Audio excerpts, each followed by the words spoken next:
Let's get Drew in here. Drew. There we go. Man. Hey. Oh, you wear this for me? I wore it for you. I got it. Okay, you don't have this though. I don't have hair, but I don't have that. I need that. I saw that last week when we were hanging out. Yeah, I brought it then. You were wearing it. Yeah, I was like, you're taking your shirt off at the lunch table at dinner at Cactus. I was like, what is this guy doing? I'm like, oh, it's American flag. It must be something. I'll hear about it. Trump derangement syndrome. Shit. We're trying to find it. It is rampant, man. It's so far out of my vocabulary, bro, that I just don't even recognize there's like an acronym here. Okay. I love that you have like a matching blue flannel. Bro, but it's flannel though. Is yours flannel? That's the question. No, mine's not actually flannel. Oh, you got to get it up with, It'll be too hot in here if I was wearing actual flannel. Got Jilly Beans in here for a $2 super chat. Says some people just want to watch the world burn. Oh. It's true. Did you hear my little thing about my run-in with white supremacists? I've heard it a few times, Clyde. Yeah. Oh, okay. Yeah. We've talked about it a few times. It's quite. Well, I've had it happen a few times. It just happened. Just today. Just today it was happening. Yeah. So what happens exactly? How do you handle yourself when you get some whack-tard coming in and doing some weird stuff to you? What do you do? I would agree with you, woke-tard. Yeah, woke-tard. So the definition of woke is like identity politics driving like all of your political view, your worldview, all that stuff. And there's nothing more identity politics than like racial politics, right? Like it's identitarian. It's separating people into like identity groups based on what is their arbitrary things, because like races exist and that's a thing, but then there's like blurred lines between it, and they can't even figure that. It's happening so much now, Clyde. It's everywhere you look. It's I grew up in a small town in British Columbia, and I feel the distinction there when I go home between the different groups of color. Like there's East Indians, there's Aboriginals, and there's whites in my small town, and you feel it. Like people used to be friends with me. Now I go up and they're unsure if they can communicate to me in front of other people in public. It's sad. It's really sad. It's whatever the powers above have decided to do to the people down here, and I'm one of them. I look at it that way. It's created chaos in some people's. Not mine. I don't think yours. I'm not you, but I do know that we go out and we hang out quite a lot, and we go out in mixed group of color. We went out mixed group of color last year going bang bangs at the range, didn't we?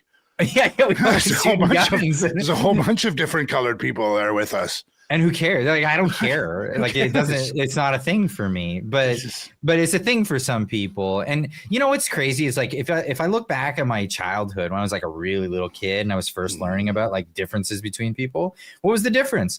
Like it was Italians and Irish, and it was all these different groups of white people. Yes. And it's funny because like the white supremacists nowadays are like, they're way more inviting of like other white people into their group now. Like back in the day, it used to be like, we don't allow the Polish people in. We don't allow like these now people. It's a whole other world. And now it's like anyone with white skin, get in here, because we're going after like Indians or whatever. I accidentally jumped into a spot on another social media platform a couple of weeks ago, and it was a whole bunch of different white people, but it was like it wasn't that. It was a national. I accidentally clicked the thing. It said national, and I'm like, I want to go in here and listen, and it was an interesting listen. I sat there for about 10 minutes. And of course, on that platform, you can see my big white face. So I got out pretty quick, but it's interesting just to sit back. And I'm the type of person that likes to sit at the coffee shop and watch people walk by. Yeah, I love it. Yeah. I love it. I want to see the interesting things that people do, interesting cultures that people observe. It really is. Life would be so boring if it didn't have variety to it. Now, that being said, we can't negate the fact that there's a serious immigration problem in Canada.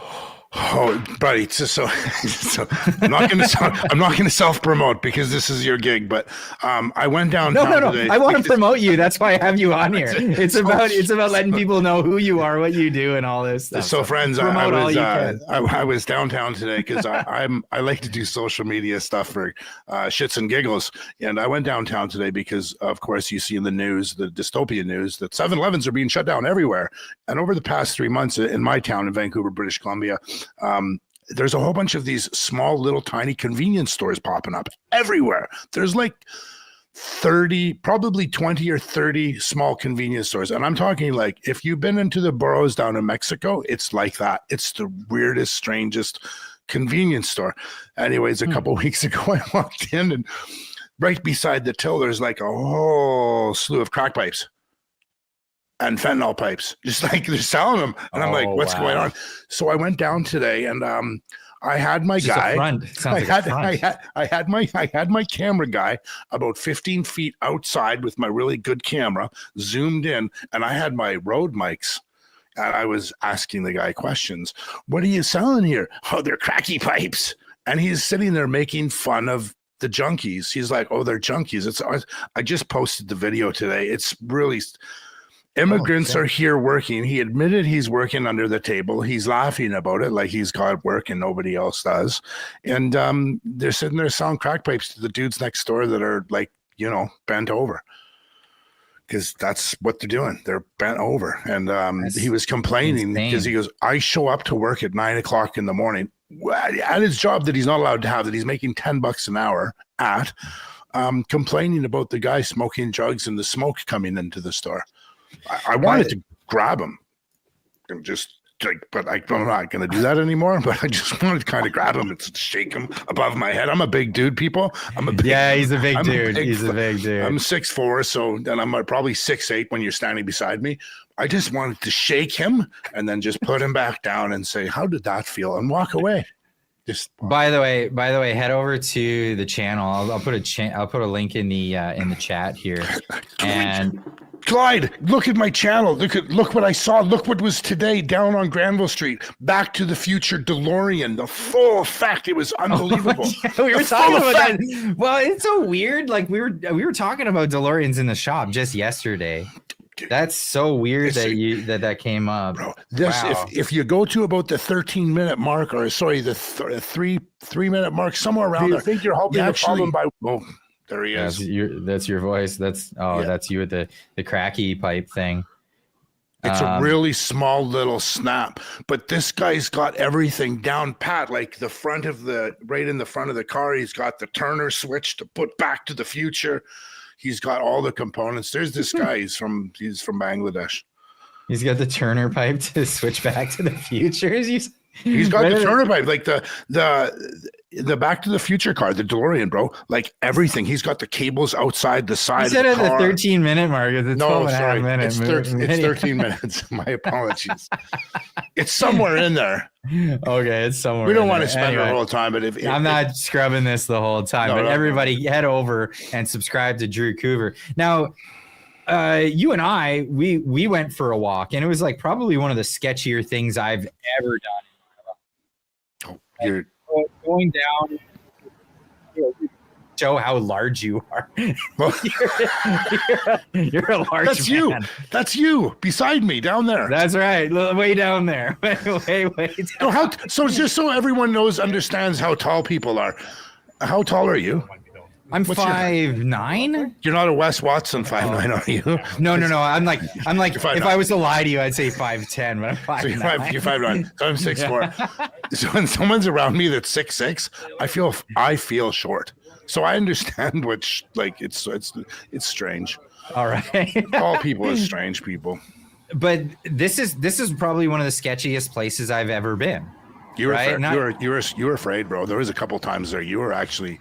I felt it in you. Like I feel everyone's energy when I'm down there walking, but I felt your energy there twice, and you're just like. When Yuji's carrying the camera and people are like, "Turn that camera on, get out of my face," and like people are losing it. That's when I grabbed it because that person right there is upset because you're videoing again his girlfriend, or his girlfriend was around the picture, his wife, or his person that works for him. Like, man, I tell you, I mean, this is what we do, Clyde. This is what happens. It was holy cow. So this is the market. So this is right on the corner. So this is the east side of Hastings, just past Maine, and this is the market where everybody sells their stuff. So Clyde, I live in a kind of a really nice place. I'm very blessed. I don't say privileged, I say blessed. But I live up in close to Shaughnessy, where there's like $20 million homes, and I take the bus. I ride the bus, bro. I don't have a car. I don't need a car, so I take the bus. And talking to the bus drivers, I guess what's happening here with all the people that live down in this area is they get on the buses and they travel to all the different parts of Vancouver. And when they leave the downtown core, they have empty bags.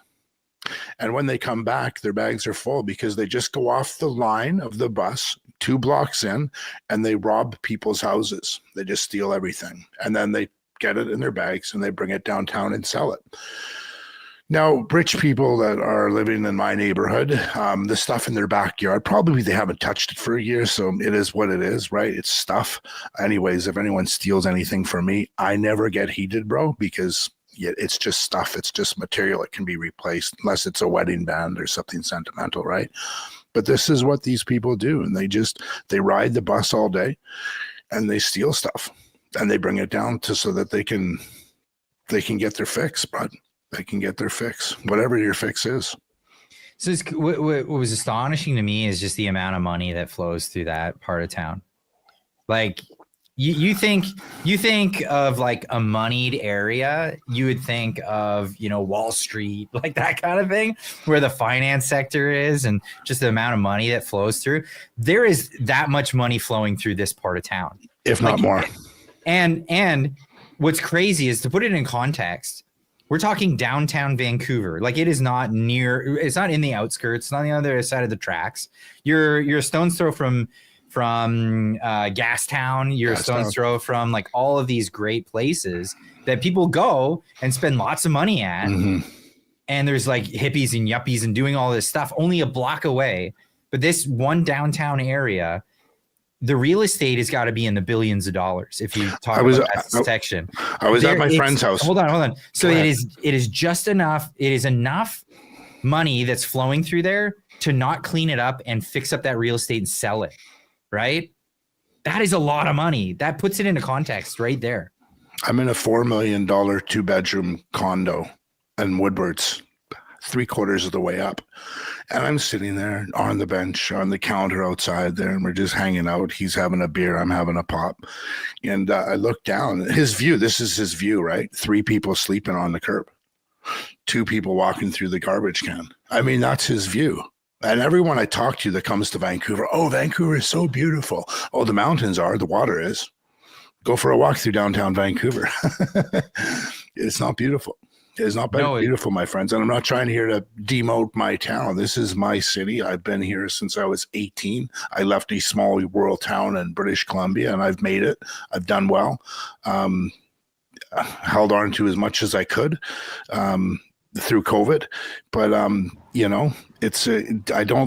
didn't like going downtown a couple of years ago, and I thought to myself, who else is doing this work? Who else is documenting these people's stories? Who else is documenting the truth? Because CIB, the other mainstream media, they aren't.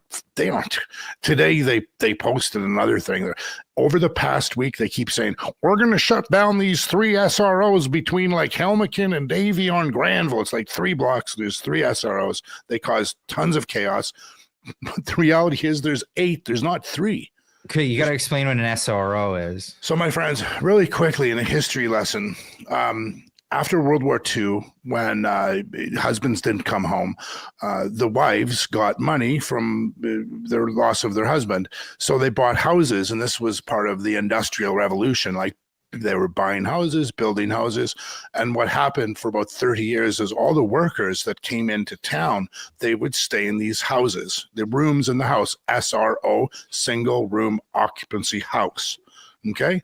So about 1975 to 1980, what happened is the city, they shut a lot of these permits down. And what was happening too, those ladies that were in the 70s, in this 1970s, they were all getting old. They were dying. So they shut that ability down and they moved the SRO model to downtown to the old hotels. So now there's a bunch of hotels downtown east side in that square block radius, not throughout the city, but just that one area. That's a SRO, single room occupancy. Used to be a hotel. Today it's not an SRO, it's a psych ward. It's a psychiatric asylum that's run by nonprofits, NGOs that are getting paid. There's one housing society, for instance, Portland Housing Society. Last year, they took in $57 million to run about, I think there's about 8 or 9 buildings throughout BC. Probably each building maybe has, 4 or 5 floors, 30 floors, maybe, shits and giggles, 1,500 rooms. So they're getting paid $57 million for 1,500 rooms. A room is a place where the person can live. That's the attic, right?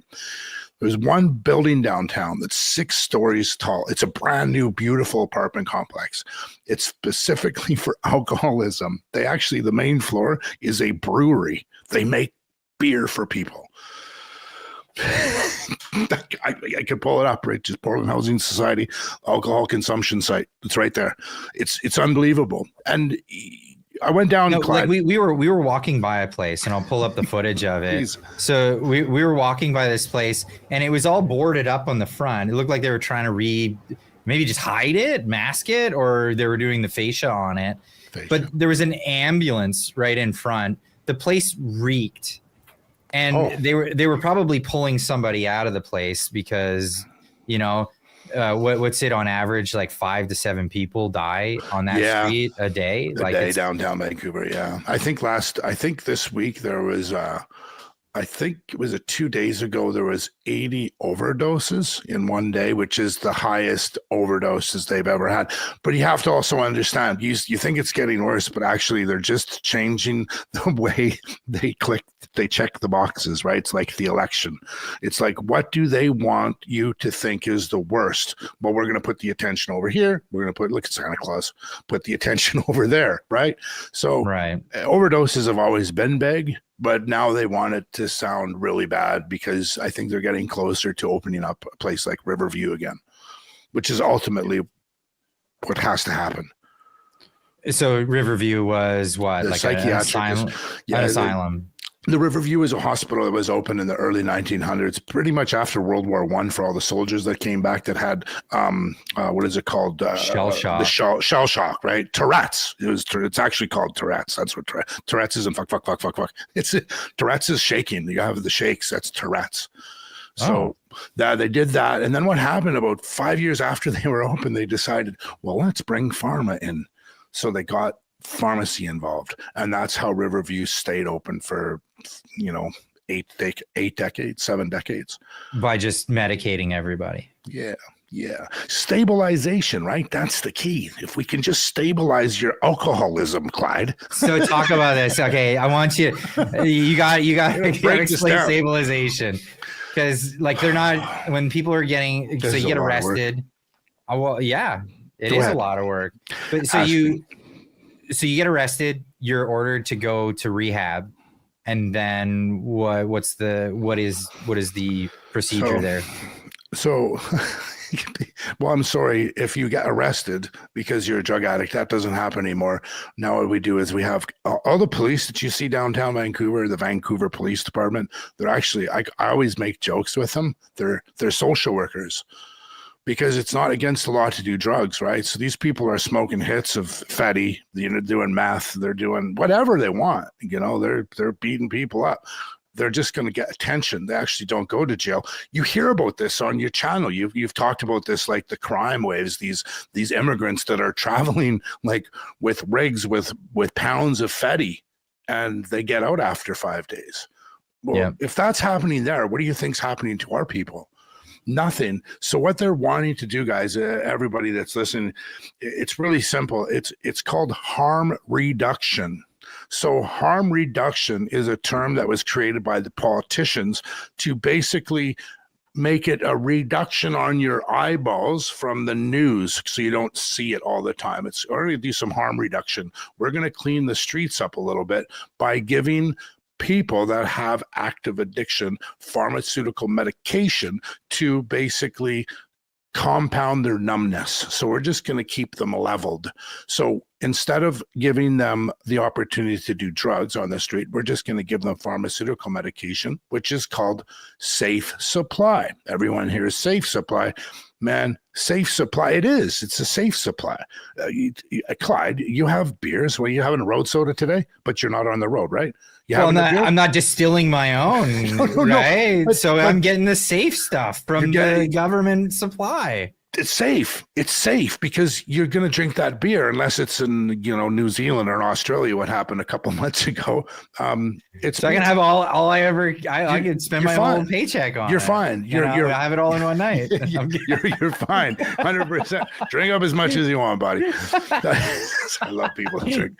I haven't had a drink in almost 3 decades, and when I tell people that, I know when I told you that, you're like, yeah, do you mind if I drink around you? I'm like, no, I like it when people are drinking. Yeah. Well, I'm having wobbly pops tonight. It's Friday. I have wobbly pops every Friday. People are happy. So anyways, getting back to the safe supply, they the government calls it safe supply. It is a safe supply because it's coming from the pharmacy. But oh, wait a second. In that video, just about 8 seconds back, rewind, there was a dude, I don't know if you remember, I stopped and I'm like, oh my God, that guy had a handful of hydros. He had a handful, it was a full handful that was over full of hydromorphine tablets. They're called Dillies. They're 8 milligram hydromorphine pills. Dilaudid. Dilaudid is the same thing. It's just a technical name. It's there's stout and ale. It's beer. Oh, okay. Yeah. I can't believe I know what stout and ale is. You've been out of the game for so long. You know this. Myself. I just came back from England, bro. It's a whole nother recipe for disaster over there. But that's what it is, right? They call it safe supply. And yeah, God bless it, safe supply. But I can go down there any Friday afternoon. And what happens is the pharmacies are closed on Saturday and Sunday. So Friday's the money day, the cash day you were talking about, the money flow. So on Friday, everyone that's on the street, pretty much probably 30% of the homeless people are the people on SROs get a prescription for hydromorphine. They get 10 to 20 pills. So if you think there's 8,000 people down there times 8,000 times, 10 pills each, I don't even know the math. How much is that? So 8,000 times 10 pills each. Is that 80,000 or? It's 80,000 pills. Yeah. 80,000 pills every Friday gets distributed to downtown Vancouver. Oh my God, I can't believe I just said that. So when I talked to Aaron Gunn, because I had Aaron Gunn on the show talking about this, and he told me that a lot of these they're not staying with the addicts. No. The addicts are given this, and then they're trading it up with other people to get the street drugs that they want. So what they do is I can take you down. I can take anybody that wants to come downtown with me at 8:30 in the morning. I've done this. I've got video evidence of it. I'll tell you what, it's sketchy AF. Bro. Prepare yourself. Prepare yourself for it. It's scary. 8:30 in the morning. People are sketchy, dude. There was that one guy. He was walking with one hand in his pocket, one hand behind his back, following us for a good portion of the thing. Yeah.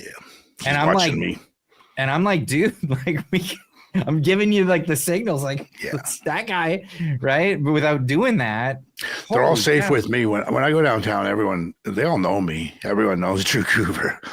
Today, hey, you're Drew Coover. I'm like, oh yeah. He's like, hey, can you interview me? Because a lot of times, right, I'll buy them lunch. Right. So if someone's hungry, they usually come up and say, hey, Drew Coover, will you interview me? I'm like, are you hungry? Because I'll buy you lunch if you want. Because, I'm not giving nobody money. If you're out there and you're listening, friends, never give a homeless person money. It's just going to go to the drug dealer. They're going to get drugs or alcohol or whatever their vice is, whatever it happens to be. So not to get off point, but to go back, they get the medication in the morning. Now, I hate to say this, and I hope I don't upset some of your viewers, but the reality is I have a mother. She's in her late 80s. She's got dementia, and we have to get someone to go to the pharmacy to get my mother's couple of medication. If you're a drug addict on the street and you have they call it some stupid like drug, you're a drug addict. You're basically a drug addict. I can't believe I can't remember the name. Opiate use disorder. They're saying you have a disorder because you're a drug addict. So you're disordered. So what's going to happen now is we're going to pay the nurses. Our nurses that work in the hospitals, our nurses are now going to go in the morning and get paid like triple the amount of money that they normally get paid, triple time. And they basically go deliver medications to these SROs where the drug addicts are living and doing drugs in the SROs. Our nurses. Didn't South Park do an episode about this where I don't know. Yeah, Stan's dad, Randy Marsh, he got diagnosed as an alcoholic because he drank beers or whatever. And so, and then he got he got himself a wheelchair, and he's like, I have a disease. And so he just had like a wheelchair and a flat of beer on him all the time when his blankets on. I have a disease. And he's just cracking beers and drinking them. And like, it's an excuse for people at that point. We've normalized it, bud. It's like when you tell people they can't do anything else. I mean, like the normal thing is not do drugs. I mean, like normal things, not drink alcohol. I mean, if you're having it on a night of the week and it never goes beyond that, I don't think that's a problem. But when it becomes part of your life that like you have to have and it has to be there, and then it gets in the way of other parts of your life, that it's not a disease. It's a problem that you can remedy. It's just you're caught up in this, right? Yeah. So you can, I'll give your viewers some really expensive advice. All right. Alcoholism or drug addiction, right? Like you have a drug addiction. Everyone, like the number one addiction in North America, actually from like 1970 to 2010 was shopping. I was shopping addiction. One of the number one businesses to get into in the United States of America for a good 2 decades was storage lockers. Owning land and building storage lockers. Shopping was the biggest addiction.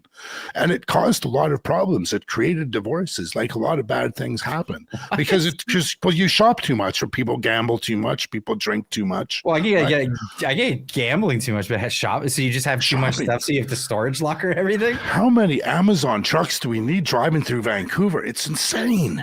People just buying stuff like this.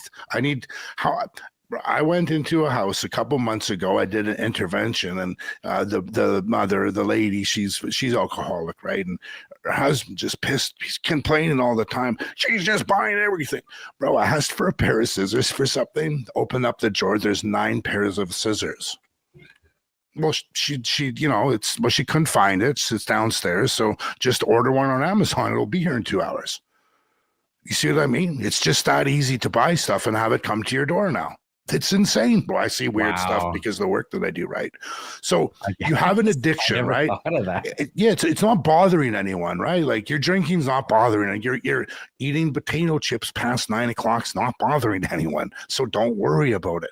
But the moment it starts affecting other people or your work or your colleagues or your children or your husband or wife or your family, when it becomes a problem, that's when it's unmanageable. That's when you need help, but you don't most people don't need help. They just kind of go, you know what? I'm drinking a little bit too much. I'm going to lay off Saturday nights for a few months.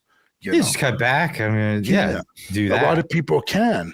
But some people, unfortunately, as a result of maybe the way they're hardwired, maybe because of some environmental factors that happened when they were children, they can't, and they just go and jump into it, and they lose everything, and their life's unmanageable. So when your life becomes unmanageable, that's when you need help.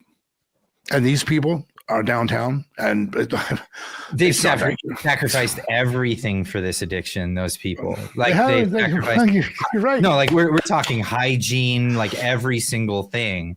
is What's the most important? for What's the this most thing. important thing to them, Clyde? Every single person you saw on the street, bent over, sleeping, limbs missing, teeth falling out. What's the most important thing Dude, to all of them? there was a guy that was hanging in the trash can, half out of it. What did he His say? arm was in it, stuck in it. Do you remember what he said he was doing? Yeah, you were like, "Hey, you all right, buddy?" And he's like, "I'm canning. I'm canning. I'm like, I've never heard that before. Dude's like, friends, like this guy's standing up and his arm is all the way in the trash can. And he was sleeping. He was sleeping. He was right out. We woke him up. But then he realized he's embarrassed because he's still got some wit to him. Well, no, it's just canning. I gotta laugh at it. I'm sorry. It's funny. I see it all the time. The stench was just unbelievable. When he moved from the can, when he moved back from the can and he moved, it was like a hoof of. And it wasn't the South can. Park it wasn't the garbage. It was him. No, it's his urine. It's just urine. He's defecated himself. They defecate themselves. So the problem with this, Clyde, is the addiction, right? So go back to the shopping, go back to the drinking, go back to the blah, blah, blah. When that becomes the most important. So usually what happens with addictive personality disorder, and I'm giving your viewers lots of money right now. When you become, shopping becomes, going gambling with the boys is more important than your wife. Well, slowly your wife disappears. And then your wife's just like, see you later. You just start losing things, right? Well, your wife goes first or your husband, don't want to discriminate here. And then like your friends go, because usually your wife or your husband go first. Your kids already know you're separated, and then your friends go, and then your job goes, and slowly things start removing themselves from you to the point where you're on the street by yourself. You're on the street by yourself. And you have absolutely nothing left. Your friends are gone. Your family's gone. Your jobs are gone. Nobody wants to do anything. People used to call me a Tasmanian devil. Who was that guy that came here for the weekend? Because I would come into relationships and party for the weekend, and I would take all their booze. I'd drive their cars. I'd do some bad stuff, and then I'd bounce. Be like, who was that guy? What? Bro, alcohol was all I wanted. I was an alcoholic, bro. I want nothing else but booze. And if I tell you, if you had a house that was full of booze, I'd be your friend. Because that's what becomes the most important thing is the drugs. These people don't want to be down there, bro. 80% of those people that on the street down there, Clyde, I hate to tell you that, they don't want to be there. But that's just where everything congregates. They just know that that's the congregation. So no, that's not how that is. No, this is because the government believes that we're going to give a bunch of money to these charities and we're going to hire a bunch of these people that can't level up and work in a trade or something. And so they're going to go out. We're going to give them jobs, $34 an hour, saving lives. We're going to give people naloxone kits and they're going to save lives. And they're going to get a job, bro. Last month, I went to Victoria. Hold on. But that, what makes the addicts want to go to that spot on Hastings? Well, that's just where the drugs are. Oh, so this is the congregation. It's just where the drugs are. That's where it is. But they don't want to be there. But that's just where they can get their fix, and that's the easiest place because they all hang out, right? But then they're KO'd. Like half of them are in the fentanyl, and they're just stuck there. They don't want to be there, bud. None of those people want to be there. God bless. I know people that are listening. I don't know how many people are on here, but I can guarantee you, it's 70% of your viewers right now have been affected by someone that are on the street doing drugs. I can guarantee you 90% of your viewers have been affected by someone in addiction and bad addiction because it's just normal. It's like it's the world we live in. And that's the thing. Like every one of these people are somebody's brother, somebody's kid, somebody's nephew. Yeah. I go there. Like people want to write them off because you just see like zombies, right? Yeah, ask me why. These are family members to somebody. Someone that I got an email here. I could probably pull it up and share it with you. This is like a 42-year-old lady. She can't find her mother and she's asking me for help, sending me her picture. Because she knows her mom was in a rooming house down there. Mom had some mental health issues. They put her in a rooming house and she's lost now. I get emails all the time. Can you help me? Can you find my brother and my sister, my mother and my father and my son, my cousin, my aunt, my colleague, my old friend from high school? I get it all the time. So there's no record, like there. That's hold on. You're blowing my mind here, right? So no one knows the streets. We were on the streets, and there's these buildings, and you're saying that hundreds of people live in these buildings. Thousands of people are in these buildings, and they're like no-go zones. Like the front door is just like it's a steel door with these. It's a cop door. It's a jail door with cameras on either side. So nobody's going in and going room to room and saying, "Hey, have you seen this lady? Do you know this person?" They're just in that room, and that's like an early coffin for these people. Yeah, it's the Maple Hotel. There was a hotel that was just shut down. They shut it down and they cleaned it out before they tore it down and started renovating. This was, I think, 2 months ago. Maybe it was in August, and I was downtown and I heard through the grapevine from one of the guys that are cops down there. They said, "Andrew, we found a dead body in a closet, composed completely, like must have been there for a half a year." Oh, man. You have to think, right, Clyde? Like, you know some buddies from high school that drank too much, and you got out of high school and you're 25 and you're like, "Fuck, I'm glad I didn't hang out with that guy." You kind of have that attitude about people. Like, it's it's human nature. We're humans, right? Like, God bless. There's people I can't stand, but there's people I absolutely adore. These people are some of those people that people don't want them around, because the reality was they're so in their active addiction. Like, they're stealing shit from mom, they're taking stuff, and people write them off. There's a lot of people that send me hate mail. They send me hate mail, bro. Clyde, send me hate. Why are you trying to let people know that there's people down there and they have lives? Like, wait, for shedding light on the humanity of the situation. Yeah. So, Clyde, the big they wanted to remain like dehumanized. They wanted to just be like this zombie land that exists and everybody kind of writes off, even though people, like, again, we were a block away from one of the busiest places where tourists hang out in Vancouver. Yeah. Like the gas town is one of the biggest tourist traps in the West Coast. Yeah. And they have all their little trinket stores. You can go and you can buy a bottle of maple syrup with a Canadian flag on it. Look at all these huge things are coming to town. Yeah. They just had. So Dre Humphrey from Rebel News just went down on a couple months ago. She's awesome. I got some hugs with pictures, her and me up in Kamloops a couple. She's awesome. But she's awesome. She's super funny too, especially when you have dinner with her and you talk about like life. She's a true woman. She is one of the most empowering people that I've met in the last couple of years, other than you, my friend. Other than you. Yeah. You're pretty fucking awesome, bro. I don't even know where I was going. I was talking about Dre and I slipped.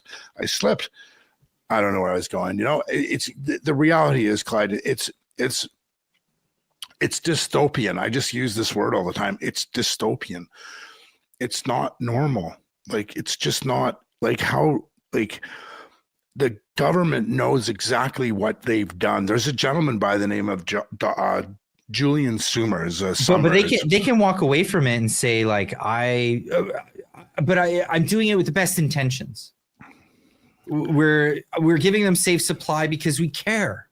No, that's okay. So I was a foster parent for 21 years, right? I had 976 placements through my home, and the social workers would sometimes play on my emotions. I can't take kids this week. I've been too stressed. Oh, but this little boy really needs some help. I'm like, okay. And that's what they do with the whole safe supply. Oh, but it saves the lives of these people. And yes, naloxone saves a life. But at what cost? And I got 15 years ago, there was just the reality, right? Like, back in the 80s, or sorry, the 90s when AIDS was the biggest. And Vancouver, that block that we were at, Clyde, in the 1997 road soda, 1997, I can hear it, brother. I haven't had a drink in 29 years and I can hear that crack. Is that oxygen release? Oh, that is funny. I love it. I still love booze. Oh, wow, man. It really is like that. Oh, I love it. My son's 20. See, I never felt like that. Like, you know, if I'm driving that night and I can't have a beer, then I'm like, bummer. I gotta hang out with Andrew. I can be your designated driver, bro. No, but you know what I'm talking about. Like, where you go to a place and you're like, I'm driving, I can't have a beer, and then that's it. It's like, okay, then I'm drinking ginger ales or whatever. It's never been like, I need it. Like, all my guys, like, you know, I played some football down in the U.S. and stuff, and I've got a crew. I got a crew of like, you know, 15 to 30 guys that are my crew. Right. When we go to Vegas or we go to LA or we go to somewhere, we go to Whistler, we go to Penticton, they all fight over me. Over me, bro, because I don't drink. So you're the DD. I can drive. Yeah, right. So they're guaranteed that every night, that if they're in my car every night, they can drink every night. People like to party. It's okay. It's the same like with our friend Yuji. Yuji's the same. Yeah, Yuji. Is Yuji that guy in your group? Yuji's that's not just why people hang out with Yuji, but it's like it's always Yuji's coming. All right, sweet. I don't have to worry about that part. But you know, addiction is just real, bud. So they use this safe supply as a we're saving people's lives. But I've heard firsthand from many people that they actually, these people down there, is like 72-year-old woman once this last summer, and she's been on CBC. She's a big time street person. She doesn't like naloxone. She's just like, people should just die. And I'm like, oh my God, what are you talking about? People should just die. And she goes, well, think about this. Like, if you and me and Johnny over there were all doing cocaine and Johnny died in front of us and there was no such thing as naloxone, the two of us would think next time before we did drugs, because it's just the natural reality. That's dangerous. We shouldn't do that. But today, people are getting Narcan 3 times a day. And for friends that don't know about Narcan, basically what it does, it's a drug that's made in China that basically you get into your muscle, and it basically wakes you up. In your nose. I thought that was like... Yeah, the first ones were in a intermuscular. So it just, you come in a little kit. You see those little people have those little black kits everywhere. You open them up, you break the vial, you put the needle in, you pull it out, and then you put it in. You only got like 2 minutes to give someone one of these before they're dead. So you don't do it quick. You know, it is what it is. But now it's happened. There's a new way to Narcan someone, and that's an injection. It's a nose thing. It just, the cops use it. They have it, and it just goes up your nostrils, and it just goes. It's just like a little steroid thing. And you like, literally, there's a couple of weeks ago. I mean, I see it all the time. I mean, sometimes I wonder what's going to happen to my mental health. But there's a guy laying on the ground. He's dead. He's dead. He's like 100% dead. The cop came around the corner. The cop's like, "Oh my God!" I'm like, "There's a guy right there. Do you have an Narcan?" He's like, "Yep." He opens it up. Bam! He shoots the guy in the nose. No, 15 seconds later, he just wakes. He was laying down, and within 4 seconds, he was standing straight up, and he just walked away. And I was like, whoa, that was like fucking weird. Oh my God. Clyde, did you see that? That guy just unalived him. He just came back to life. It was the most craziest thing. But while I'm sitting there looking at this guy walk away, I look through him about 10 feet away, and there's another dude dead. And the partner went over and unalived him. Like, is that the right word? Unalived him? Lived him? No, unalive is like him. Unalive is like ending him. Yeah. There has to be a new unalived revive. Revived sounds too technical. I want something special. I work with the specials. Look at Santa Claus is on my shoulder. Okay. I love Santa Claus. Sorry, friends. Gotta get ready for Santa Claus. So, okay, for people to understand, I looked it up. Like, what is it like to overdose on fentanyl? What fentanyl does is it stops your body's reaction to wanting to breathe. Like, it just makes you want to stop breathing. It shuts you down. It shuts it down, and then you just end. It's just that. And so the Narcan, I guess what the Narcan does, I'm not sure exactly, but it detoxifies your system like in a minute, and then you come out of it and you're no longer high. So a lot of these people, they get Narcan and they're furious because they worked all day long to get that hit, and then they finally got it, and now they're sober. Do you know where the guy was going when he got up and took off? I swear to God, he was going to find some more dope, because that's exactly what happens. You're exactly right. You're sober. You're all of a sudden you're just sober. And the reason they look like, what's that movie 28 Days Later, where like the dude gets up and he just starts walking off? Mm-hmm. It's like he's a completely new person, like he was when he was 20. There's no drugs in him at all. He has no drug effect, and he just walks off to get high. They just go back and get high because that's their environment, and that's all the things that they've been thinking for days, months, years. They've been, some of the people down there for years doing the same thing. Years. How do you survive for years? Well, that's the kicker, you know. So part of what I'm going to say this, but I don't like to say it, but you know, there is a government. They do have NGOs that give out safe supply and harm medication and all this bullshit, but they also feed them and give them vitamins. So in my 2-decade career in mental health and addictions and running group homes, I came across a lot of people that had body dysphoria, eating disorder, right? So you're not eating, you're not putting enough food in your body. So I placed a client, a couple of ladies actually, in their early 20s. These were athletic women. They were in the United States. They played high level Div A, like they were like professional athletes, chicks. They were like really good looking women, but they had an eating disorder. So we put them in the hospital, and they were skinny by the time they got in the hospital, right? Like they looked athletic, but they were pretty skinny. The first thing that the doctors do is give them vitamins. It's the vitamin regimen. So at all of these sites, at all of these places, there's always vitamin C packs. There's always tons of vitamins. So at least the people down there are getting vitamins, and they are getting food. The government does pay for food. It's not really good food. It's jail food, if not worse than jail food, but at least it's something. But they need nourishment.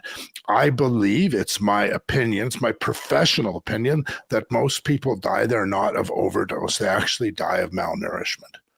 Because if you're out partying for 5 days and you just drink cocaine for 5 days, why eat? Why drink water? And this is what happens. They just forget about eating, and everything is about the drug. So they die from malnourishment. Usually an overdose is the symptom that clicks the switch in order for them to go to the other side. But if they were nourished and they had vitamins in them, I don't think that they'd switch as quick. Switch being overdose. God, I can't believe I'm saying this stuff. It's unreal. People need to know what's going on, Clyde. And thank you so much for having me on the show. And absolutely. I hope people that are listening, you know, like, I don't give no advice. My mom says, here goes Andrew. My mom said, walk into a room with a smile, leave the room with a smile. You have left the smile on someone's face. And you know how many times I go downtown and people smile and they say, hey, it's Drew Coover. Hey, Drew, how you doing? It's nice to see you. You know, the drug dealers. Hey, Drew, what's up? Like, they know I'm safe because I'm not a cop, but I fucking look like a cop. I'm scary like a cop. And I don't like you. I want to run this by you. Oh, so I've been saying this for a long time, and tell me if maybe I'm wrong-headed on this. But the idea of safe needle injection clinics, in where a lot of people get the idea from they call it the Scandinavian model. And it's like in Amsterdam, there were some churches that were, well, so in Amsterdam, there was some churches that were doing this, and they were doing this to get people out of the parks so that they could shoot up in the church, and then they could supervise them, and then they could get them off the drugs. And they made special exceptions of the law to allow for that to happen, because they were finding success rates, because the church was a private institution, and they were policing it, and they were saying like, "Hey Jim, I know you were using, get out of here, come back when you figure your shit out or whatever." Yeah, when you're ready to do it. And they would do that. But then my thought was always, they took the same model. They didn't take the same model. They just took the idea of an injection clinic, and they made it government run. And immediately the lawyers jump in. They're like, now it's a human right, and everybody needs, you can't deny people service. You can't say no, come back, Jim, when you're ready. It just becomes a free for all. Am I wrong in this, or no? Not at all. You're absolutely right. But we're dealing with a different beast today. We're not dealing with heroin. Heroin's just heroin. Like heroin, you shoot heroin, you chase the dragon, you just feel aloof a bit, like you feel a little bit better than opium. It's just you're messed up, right? And if you have that addictive personality disorder and you don't have a family or people that care about you, yeah, you're going to fall down. You're going to be on the streets. You're going to be fucked up 100%. And the models in Europe did it. It did work 100%. Portugal, it did work. But what they did, and the reason that my people out there listening, they started the safe injection site. You have to understand, it was in 1997 that this safe injection site started in Vancouver. And it was because of the AIDS epidemic. It was because of AIDS and people sharing their needle. Because before 1997, and friends, I was stabbed. I got sliced in 1996 down at Pigeon Park and died. So I know what it was like back then. And back in the mid 90s, there was needles all over the ground, everywhere on Hastings Street. And people would just like, oh, they need some drugs. So they just grab a needle off the ground, put it in, and do it. Whoa. Yeah, this is so right there. So perfect caption. That's why we started safe injection sites, and we started giving people needles, which is great. We need to give people needles. They shouldn't be putting the needle in their body that's dirty, and they shouldn't be dirty where they're putting the needle in. 100%. It's a great thing. But I got a booklet over in my office over there, and I can open up the folder, and they don't give out needles now. They give out pipes, they give out tinfoil, they give out cones, they give out all the supplies one needs to do everything except for heroin, but they give out needles too. Heck, they give you they give sex bags out, bro. They have condoms and lube, and it's just like, it's crazy the amount of NGO, non-governmental organization, charity, society, getting so much money from the government. And they're like, oh, well, we can just get more work. So we're going to start giving out more stuff. All these buildings I go down, and friends, if you're listening again, go check out my channel. You can walk through some of these SROs with me. I actually talked to people and made connections in these buildings, and actually walk through them with the person that lives there, of course. And I don't video people that don't want to be videoed, but I go through it so that people can see what's going on. At every building, at the front desk, I mean, you go downstairs, it's like, I ran out of tinfoil to smoke my blah, blah, blah. Can I get some? They give them little square boxes. I ran out of tubes, the plastic tubes, so that they give them plastic tubes, Clyde. Like, so you smoke your cracky, right? And you verified this. You actually verified this. You know, you can't instruct people how to smoke. No. But you have it like a cracky pipe. You have like a little pipe. It's like this. It looks like this, right? So what they do now is they give you rubber tubing. It's flex pipe, but it's just plastic, and they give you chunks of it so that you can put the flex pipe onto the pipe, so you don't burn your lips. Because you don't want to burn your lip.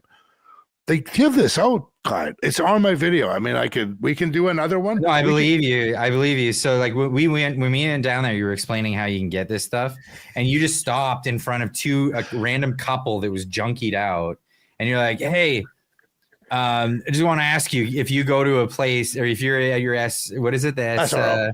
SRO. If you go downstairs, can you just get crack pipes and all these other things? Is that available to you? No. Oh yeah. That was right at the beginning. And the reason I asked, now I love you, Clyde. I trust you. You and I we're fairly good friends. We've known each other for a year or so now. The reason I asked that stranger in that way was because I tell people and they don't believe me. And that's why I just told them totally off cuff, you didn't know them, I didn't know them, so that they would look at me and say, oh yeah, no problem. And then I just walked away, right? Like I didn't want to engage anymore. I just wanted you could tell they were so out of it that they were like, it sounded like they were being asked by somebody who wants crack pipes. Like, oh yeah, if you need that, that's what you do. We do that too. You and I with our plaid shirts look like we need some crackies. Let's go get some drugs, bro. Hey, what are you doing later? How much money you got in your bank? Well, I got $1,400. Rent's on Monday. But if I start doing cracky now, it'll be Monday morning. I'll have no money left. What should I do? This is what happens when you get to the place of having no job. It's usually drugs. It's usually, unfortunately, it's meth. It's not heroin. Like you said, a heroin in Scandinavia. People don't do heroin, just lay around all day. Just you pay the bills, be manageable. But it's the speed, it's the crack, it's the ones that make you hyper. That's when you have no control, and people will start. You go out on Friday night. I'm sure people are listening right now. You go out on Friday night. You know which ones are going to the bathroom and why. And you're going home, and they're not going home. They're staying up to do some schnee, right? Some nose candy, and you can't stop that stuff. You can't stop that stuff, and you'll go 2, 3, 4 days. So this is what happened in COVID. This is exactly what happened in COVID with a lot of people that became homeless. They had a little bit of a drug problem, and then they just didn't pay their bills for 2 months, and then they didn't get any more money. And then they were just out on the street, and they were too ashamed to say anything, to phone them and say, hey, can I borrow $10K? Because I've kind of oofed up. No, they're just shame-based behavior because of addiction, and they just fall on the street. And it's Western society. It's just happening. It's Western society. We stopped going to church in World War I. We really stopped in the 70s. No one has any spiritual basis anymore. Nobody's praying. Nobody's getting on their knees and just talking to whatever it is out there. We gave up spirituality for, I don't know what, dowsing rod and crystals and we used to pray to like our hands, right? We prayed to our hands. We got on our knees. We prayed to our hands because you pray to your hands, and then it bounces off, right? We stopped that in World War I. Yeah, we stopped that in World War I because before World War I, 95% of Western civilization went to church. After World War I, like 60% went to church. After World War II, like 20% went. And then in the 70s, when the whole like poppy off thing went with the whole Catholic Church boys. Yeah. Well, the 60s and the hippie movement, they really pushed people away. A lot of people stopped because of the sexual abuse that was happening in the churches. So people really stopped. And now no one goes. But then what happened in the 70s and 80s, Clyde? What do you pray to? I got some. Well, people, that's an interesting point. It's like pray to the money. Well, people don't, they have a thirst for spirituality, right? So they'll go other places with it. You have your Richard Gere's that go to Asia and become Buddhists or whatever. And then you have, he's in a lot of trouble right now. Eh? I don't even want to know. But then you have like your California types. You have your California types that get into like crystals and dowsing rods and like bleaching their buttholes or whatever that is. Did you just say what I thought you said? I think I said what when you said that, I was thinking about that Instagram or that post where the guy was like head over heels and he was looking at the sun through his butthole. I got the picture. Yeah. That's gross. Yeah, that's the thing. That's the thing. That people this is what money does. This is what money does, bro. This is what money does. Well, it's what affluence does, man. Like, and you know what? I'm not against affluence. I think affluence is a great thing, but just I think you're mixed up with the word. You're mixed up with the word affluence. What does the word affluence mean? Affluence a higher means, state of being. No. That's not what that means. Affluence is the idea of like having all your bases covered, like having you're not struggling at all. You when there's ego attached to affluence, then you have problems, and people now get into, and I think this is the biggest thing that's happened to Western civilization. Is the biggest thing that's happened. It's the 7 deadly sins. People become lazy. They're sloth. No, I'm laughing at this. Yeah. Ass I love it. That's like in Colombia, bro. You've been that's a guy or girl.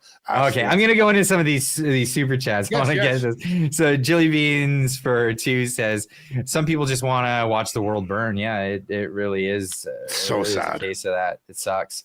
Light for 2 says, "Who's your guest? Great show. Thank you. It's Drew Coover."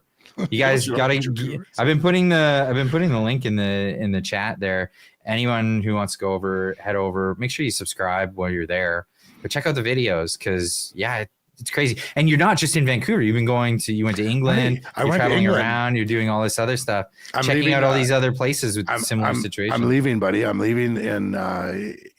I'm either leaving on the 2nd or the 2nd of December. I'm going to the Parliament in British Columbia Parliament on the 1st for an interview meeting. And then we're going to go up to Mackenzie. We're going to drive, me and my cameraman. We're going to go through the Okanagan up to Williams Lake, Quesnel, Prince George, and Mackenzie over about 15 days to document what's going on in British Columbia. I want to know what's going on. I love talking to people, and you really don't know what's going on unless you're there. So you're right. I just went to England. I spent 32 days. I took my 2 boys. We traveled on the train and rented cars, and I saw the migration hotels. I saw the alcoholism. I saw the wealth. It was so amazing. Never believed, like people always say, oh, you got to go travel and see things. I'm like, well, I don't need to see anything. But now at the age of 53, I think, or somewhere around there, I love talking to people. I love asking questions. I want to know why you do this, Clyde. You know, your guests want to know why you do this. I'm not asking you right now, but what I like asking people, why is it you do what it is you do? Why are you passionate about this? And what is it about the passion that drives you to continue to do this? But people don't ask these questions in life. And I walked down this, I was walking home. So after we did our cracky pipes in the 7-Eleven today, where we come across the bridge, Granville Street Bridge, my boy and I get off the bus, we start walking down the street. There's this Asian dude and he's got a baby at 7 months old, and his baby's got like this little helmet on to shape the baby's head. And I stopped and I'm like, whoa, hey, yo, is your baby going to be a football player? I mean, I played football, right? I'm like, your baby's going to be a football player. Hey, here's a Vancouver Trojan sticker. See, like, here, friends, check this out. I'll show them. I'm going to brag, right? So says Vancouver Trojans. I'm the president of the Vancouver Trojans. Here's a card. When your kid's 6 years old, call me. I can get him into football. And he starts to laugh. He starts to laugh. And he looks at me and he goes, you're Drew Coover. My son's laughing. He's like, you're awesome. I'm like, do you watch my videos? Because, bro, I got 3,000 subscribers, but I've got like 2,200 watch hours, which is not enough to make money. I'm trying to get to that money. So watch those videos, friends. Don't just click a like. Watch the fucking shit. Excuse my language. See, I got 3,000 views on that video, but everyone watches and they leave at 3 minutes. What did I do at 3 minutes? I got to go check it out. I got to change this behavior of mine. Anyways, bro, it was the best thing in the world because every once in a while, someone will look at me and say, you're Drew Coover. And then I'm like, oh, wait a second. I'm doing the right thing. Period. Stop. Drop the mic. Boom. I'm just doing the right thing. I'm asking. I said, so the first question I had for him is, so if you don't watch my videos, why? And he goes, no. What you do is you ask people questions on the street and you capture them when they're least expected, the questions. I'm like, oh, well, that's good. Thank you so much for that feedback. I'm going to remember that, put that in the box. So when I go out, I'm going to look at people and think, what is the question that I need to ask this person? Wow. Bro, we have to start living, man. Our society is falling apart, bro. We need to start living. Activate your friends, my friends. Activate your people. Get out. Go to coffee shops. Go to the park and talk to people beside you at the bench. Go sit at the bench where someone's there. Just go talk to them. You'll never know what you're going to learn. Just be careful. He might be Drew Hoover. You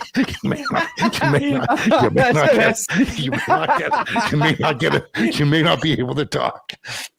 All right, we got Mr. Roscoe Pico for $27.99. Thank you so much, man. Wow, taking me out for coffee, boss man. I am. I'm taking you out for lunch. What is he saying here, boss? He says I sold pot at Canby Hastings. We were just there. Yeah. Street Victory Square for a few years when I was on the street. Fent came out. 3 people are dying. And you couldn't have a smoke without 3 people dying. Real estate is all owned by where the Fent comes from. That's crazy. Yeah, and Mr. Roscoe Pico, thanks for bringing this up, right? Like I've got a lifetime ban from the Canby pub, a lifetime ban from when I was being a shithead gangster back. Oh, you didn't tell me that. We were talking about. We were right around the corner from there. Right, we were talking. I've stayed at that hostel before. Michael Bublé used to live there. Dude, we used to go there and we would hang out and we would always get the glasses with the dimples in them, the mugs with the dimples. The mugs, yeah. I think that's one of the reasons why I'm a lifetime ban. Oh, you smashed one of those? I smashed the doorman. He was trying to act tough and big, bro. Don't try to act tough and big around someone that's got bigger coolions than you. Just period. Okay, whatever. But so I've spent time there. Not a ton of time, but I do recall it being there. And I remember, and we're talking about 20 years ago, right? I was a kid. I was That's when Molson Special Dry was around. Well, I was yes. That was like my last beer I used to drink 29 years ago. That was my favorite beer, Molson Special Dry. But yeah, like 20 years ago, I'd go to that area, hang out with my friends, and because I wasn't in Vancouver, I would stay at the Canby. And it was a fantastic place. Dude, it was a couple of bucks a night. It was crazy. It was super cheap. And then I just remember, Cracktown being right there, Hastings. But at the time, it was heroin and stuff, and it was just like, there could have been some crime, but it wasn't like what it is today. Roscoe Pico, just so you know, I know he said he was moving some Mary Jane down there, like at the Victory Square, some places. Just so anybody knows that if you're old and you're listening, you're like me. Will you explain the story to him? I'll be right back. I gotta go. I've been on. Leave me here all myself. Are you? Yeah. Just don't make me regret it. Don't make me regret it. All right, friends. I'm talking to strange people in nowhere land. This is strange. I'm talking to a camera, and I know there's people out there. Anyways, Roscoe, back in Canby at the Victory Square, unbelievable. David Lee Roth was actually, like, people don't believe this stuff when I tell them.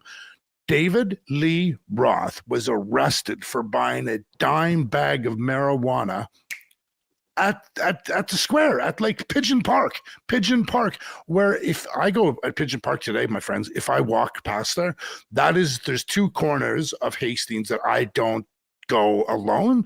And if I do go, my eyes are everywhere.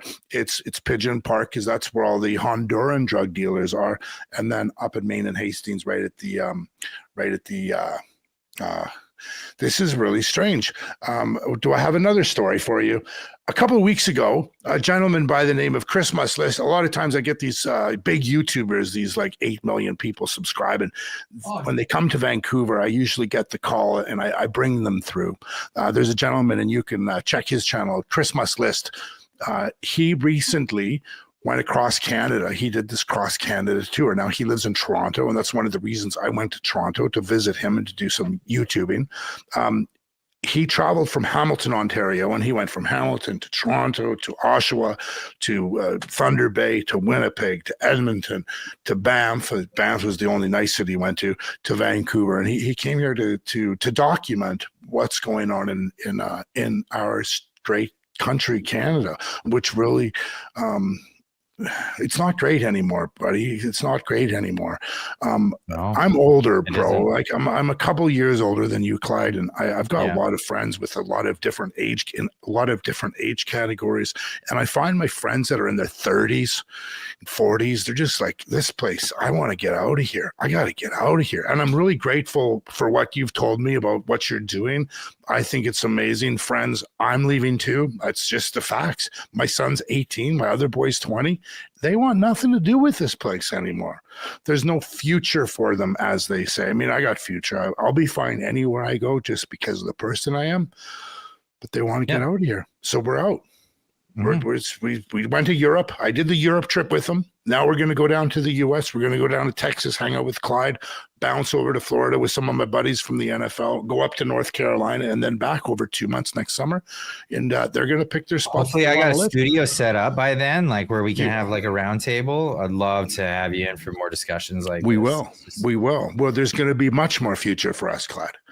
It's a good thing. Life is good, and there's a lot of good things coming for a lot of people out there. It is just we have to be optimistic, even in times that are very cloudy. I'm not going to say dark. They're just cloudy. There's always a way. Well, for us, Clyde, maybe it's a little easier, maybe for people like us that can get out of the country, that have an opportunity we have some sort of trade. We're not afraid to like pick up and bounce. You know, we've done it maybe before in our life, so there's no hesitation. We know. I still say, like when I was 8 years old, my family moved. Moved. We moved from Sault Ste. Marie, Ontario, you told me, all the way to Windsor, Ontario. So people don't know the geography. It's like it's a Michigan away. Right? Same white people, just different religion. No. You got the Wapos, you got the Hungarians, you got the English, you got the Australian settlers, all the white settlers in one city. That's how it is back there, bro. So, Sault Ste. Marie was it was a small town, just above Michigan, and Windsor was southwestern Ontario, below Michigan, or just south of Michigan. And totally changed my world. But what it did, though, was it instilled this idea in my mind that if things aren't working out and you gotta, and you want something better in life, just pick up. I'm psychoanalyzing you right now. So just pick up, though. Like there are other places where things are happening. My dad has had to do this over the course of our family time. Like there have been hard times, in the 80s and stuff like that, where sometimes he would pick up and he'd move to another town and then he'd come back and visit us every so often, because he would have to live in another town because just for work, and he didn't want to pull everybody out of school. And then there was other times where it's just like, it's too, work is too far away. We gotta ship the whole family off. And that's the thing. It's interesting, right? It's interesting. But in my mind, it was the best thing that ever happened to me. At the time, it was terrible. But I don't know. You have to think. Think of the exact opposite. That now you're 42 years old. It doesn't matter what sex you are. You're a man or a woman, not anyone else, but you're a man or a woman. You're 42 years old. Is that a cis man or woman? Cis. I don't even know what that means. I'm that old. What does a cis mean? A cis means like you're a sissy. That's what I thought it meant. No, it just means normal. It's what stupid. So they came up with a normal word for a man. Yeah. Okay. So what if you're like me, like a real man? Are there cis men and then real men? No. So there's a lot of weird men out there. They're not really language. It's a stupid language thing. So I was joking. I would never call somebody a cis man. No, bro. I didn't. It just means normal. It just means normal. No. What it is like trans. I'm not normal, people. Man. I'm a man. You got me there. Sorry, bro. We are not normal men. It's stupid woke language. I'm dropping it right now. Okay, thank you. Enough of that shit. Friends, trust me, you'll never have to listen to this shit out of Clyde's mouth again. We've taken the cis out of Clyde. You gotta put that on a short and roll with it. Or that's gonna be on the second channel, ladies and gents. That was pretty funny. No, so So you're 42, right? Going back, sorry, friends, I do have a clear mind. You're 42. You're 40. Well, okay, you're 43. You're a man. You're a woman. It don't fucking matter. You grew up in a good house with mom and dad. You went to college. You went to university. You've got a degree. You've had a regular job, maybe 2 or 3 jobs, but same career. You're 42 years old. I'm sorry, you're not leaving Canada. You're too afraid. But if you haven't had the opportunities where maybe there were some challenges or some regular things in life that happened when you were a kid and you're not strong enough to go, I can do this. I'm going to move. They're not moving, bro. That's why I bought it, Clyde. It's hard to get people to understand that I'm moving. They're like, how are you going to move? Like, you're stable, bro. You live on the west side of Vancouver. You're like, your life is good. Like, yeah, my life is great, but this shithole is a shithole. I can't go downtown Vancouver anymore without watching someone go to the other side because the government feels like it's important. I always end it with here, like with addiction. I'm like, well, people always explain, can you explain what's going on downtown with the government and the people and why they're giving this drug out? I'm like, okay, so you got a husband, you got a mom and dad, you're like 15 years old. Your mom's beating your dad up every night. She's like, she's a drunk. She's an alcoholic. You can't call a woman a drunk, but she's a drunk. She's beating your dad up every night. No one's going to tell nobody. So every morning, what do you do after she beat him up? Do you give her another Mickey, a Crown Royal? Because that's what the government's doing. It's just giving you we're going to hide the problem. Just give them some more drugs. And this is what they're doing because they don't want to deal with the problem. And everything in the narrative, the CBC and all the mainstream people, they all just promote safe supply. We're saving lives. Clyde, we're not saving lives. I'm sorry, we're not saving lives. We're destroying lives and we're ruining our country. And I'm grateful to people like you. I'm not grifting. I know what that word means. I'm not grifting, bro. But like people like Clyde, people like me, I've had dozens of people, maybe 140 people work for me in my life, in my career. I help people level up, help people level up, help people move, help people get better. Well, the evidence is clear, man. Like if this was working, it wouldn't be accumulating. The problem wouldn't be getting worse. Like if it was working, people would be getting off of the drugs and getting off of all of off of the street, out of this criminality, this kind of thing. And the whole grifting thing, I just want to address this because like people who call others grifters are people who are afraid of putting the effort into doing the thing that it takes to be successful. And 100%. So it's a cope on themselves because they don't want to admit that they don't have the initiative to just get off their ass and do what it is that needs to be done to be successful. So they just want to offload the blame onto other people and say they did it because of malintention or some other bullshit. And that's where the term grift comes from. What happened to you? You're a pretty smart guy, bro. That was some deep thought there. What happened? What happened to you? That was some pretty deep thought. Normal mechanics that are just like regular dudes don't have that depth and clarity, bro. That was what you just said. Perhaps they do, man. Perhaps they do. It's just like a lot of times people are pigeonholed. They're told like this is what you're supposed to be. This is your role in society. And you'd be surprised, man. Like if you just sat down and had a conversation with some people and you'd realize like people have depth to them. Yeah, I'm sure they're the NPC kind of characters, but like, unfortunately, I'm hanging out on the wrong streets trying to get depth out of the wrong people. So, how are you feeling today? I just lost my arm. It's okay, Clyde. So, listen, I was with our friend Alex Zoltan yesterday at the courthouse at downtown Vancouver. And there's these two people. I want to talk about this really quickly because I think this is really important. If you're listening, if you're watching, because you want to hear what I have to say, listen to this. This is how fucked up our government is, Clyde. And it just blew me away yesterday because I was talking to a guy I think he's 32.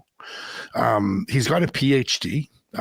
He's in court right now. He's being charged. For him at 32, PhD. Yeah, he's not only that, bro. He's being charged with like dealing, trafficking cocaine and heroin. bro. Yeah, him and his buddy. Well, his buddy's a trans person. Is this the thing you were telling me about yesterday? Yeah, like these people, like these two people.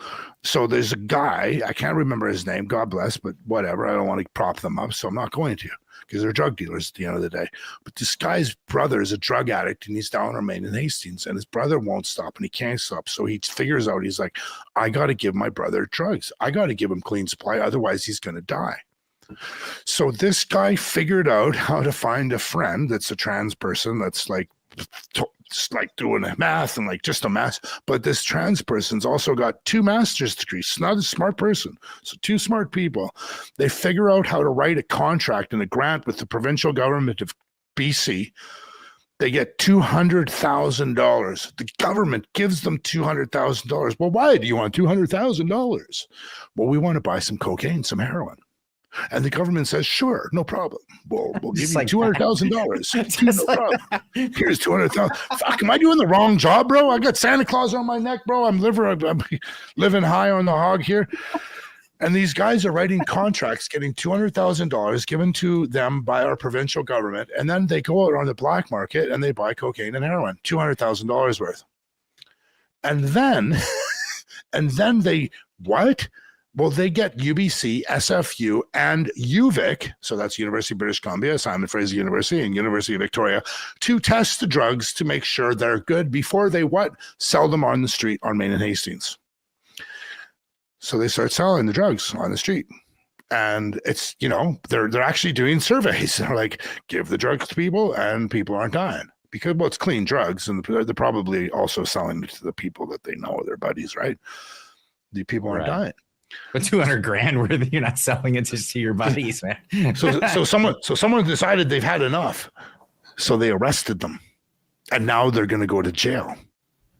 Now, Clyde, just like, this is how backwards our government is. The government's going to arrest these people and put them in jail because why? They're actually going to go to jail? Like, they're getting jail. They should get jail time, yeah.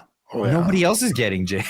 Well, I know, but because they worked with the government, and the government needs to make sure that they're bad. It's like it's a 3 Wait, what about the guys who embezzled like a $500 million in Ottawa? They worked with the government. They're not going to jail. When I listened to this case, yes, I listened to the case. I was in the court. That's got me more curious than anything else. I was listening to it on the thingamajigger because I'm now an investigative journalist. I got some credentials. I get to listen to some court shit. It's really get cool. The badge. You like show up at places. I get the little piece of paper. Here's my micro card, my micro SD. Can I get in? So they give me an email. I get in. I listen to this shit. Right? I'm going like, what? Like this can't be real. This is a movie. I'm gonna phone my buddy down in Texas because he's buying my story. He just bought my other buddy's story, and I'm gonna sell this story. I get to the courtroom. I have to go to the court and meet this guy. So I went to the court and I gave him a big hug and I said, they've got the wrong people in jail. And he looked at me and he laughed. And I said, I know you're not allowed to say anything because I understand what's going on, but it's E.B. and Henry and Bonnie that they should be the ones getting charged, not you. You're the one that figured out how to get $200K. Can I give you $10K to teach me how to get 200? Because I can really use 200. And he just started laughing his face off. And Alex is sitting there going like, holy fuck, that was funny. And of course, Alex is like, God bless Alex. I love him. It's just, this is our government, bro. Well, just for everybody to know, we got those new shirts on the store. We are the media, bro. We are the media now. Anyone with a cell phone is the media. I'm gonna go buy one of these shirts. Yeah, you can wear that out on. I'm gonna buy one, bro. Yeah, that's I awesome, always wear my man. Iron Maiden Run to the Hill shirts, but I'm gonna buy that one. If you haven't bought this one, media. Buy it. Absolutely. It's an interesting world, bro. Like I love life, and people need to love life too. Like I said, bro, like we started this conversation, Clyde. People are pitted against one another, and we need to figure out how to take the pits out and get linked back. Stop blaming each other. Yeah, there's a whole bunch of psychology there that. Well, that's the thing. I don't know if so. I'm not a psychologist, but I actually have employ 3. I have 3 on call. I don't know if you caught one of the posts that I put out just the other day. I don't grift you, bro. But yeah, no, I watch your stuff all the time, bro. I appreciate you. So anybody that's listening, I know all these. Anybody that's listening, I know all these guys. I know all of them, except for that big guy with the bald hair back east. I know Jess. I know all you guys. The bald hair back. I don't know. Poopy pants, plebby pants. Plebby, poopy pants. Poopy pants. He's not gonna like that. I'm gonna drink tequila, or was it vodka? We're gonna win. No, I didn't see that. God bless. You know, I haven't been able. I actually feel bad right now because I actually don't talk about. I don't talk shit about people unless I've already told them to their face. So pleb, if you're hating me, I'm sorry. I didn't mean that. Give me a call. I'll let you know what I think. But you watch these guys, watch these Clydes and watch these guys. And then you guys went through your little breakups there last year. It was quite interesting. And then you see, but there was some distension with all the YouTubers and the media guys. And all these people watch this and you put it on, you watch them, people commenting and stuff. I've really appreciated you, Clyde, because you keep unbiased and you keep directed, focused down the middle. You don't side here or there. I'm not 100%, but I try my best. Yeah, that's all we can do, right? That's all we can do. So anyways, you put a post up a couple of days ago. I put a post up because there was a bunch of people attacking me, as I got into in the beginning. It was a bunch of the racist people in Canada. What's up with this? What's up with this? I think it's a federal operation, and I'm actually gonna come out with some information that I have, because I have some whistleblowers from within this organization that have come forward to me, and they're saying like, yeah, no, these guys have contacts with CSIS, and what are they saying about you? Is it online? Oh, they're saying that I'm not racist, so that's a bad thing. It's crazy. That's such a crazy thing, right? Like, you're not racist, and that's a bad thing. Yeah, and then I get the attacks like you're a race mixer and you're this and that and whatever. So you're Canadian, right? You're Canadian. I've known you dual citizen. I'm dual citizen, Canadian American. Yeah, you're an East Van kind of Canadian. I grew up in Ontario. You're an East Side Ontario guy. You're not from Toronto, right? You're from outside of Toronto. My early years was in Sault Ste. Marie, and then you're a young guy. I never really mixed with the Southern Ontario vibe. I never really did, and that's why you're just a real go. You're just a Canadian, bro. Like just a Canadian. Yeah, sure. So, but the big thing was like people were saying like, people. You're not manly enough. You're not manly. Look at us. We got muscles and we got all this stuff. So I put it's funny. Like you laugh because you're a big dude and you've never had racist. To like nobody's ever challenged you on your manliness. Someone called me a racist once. Oh, it's in football. So I run community football in Vancouver. I've volunteered for 20 years. My son just graduated from the prestige football club team in Canada and blah, blah, blah, blah, blah, blah. And I get called a racist because I said some shit about some music that had the B word in it and the N word in every third word. And I got up at this party and I'm like, B, B, B, N, N, N. What the? I can stop listening to this shit music. I walked away and the guys called me a racist. You know what was the funniest thing? Because there was actually a little group of dudes that called me the racist. And they were guys that were from Texas and they were definitely black. They weren't like light-skinned brothers. They were black. They were definitely dark, like black dudes.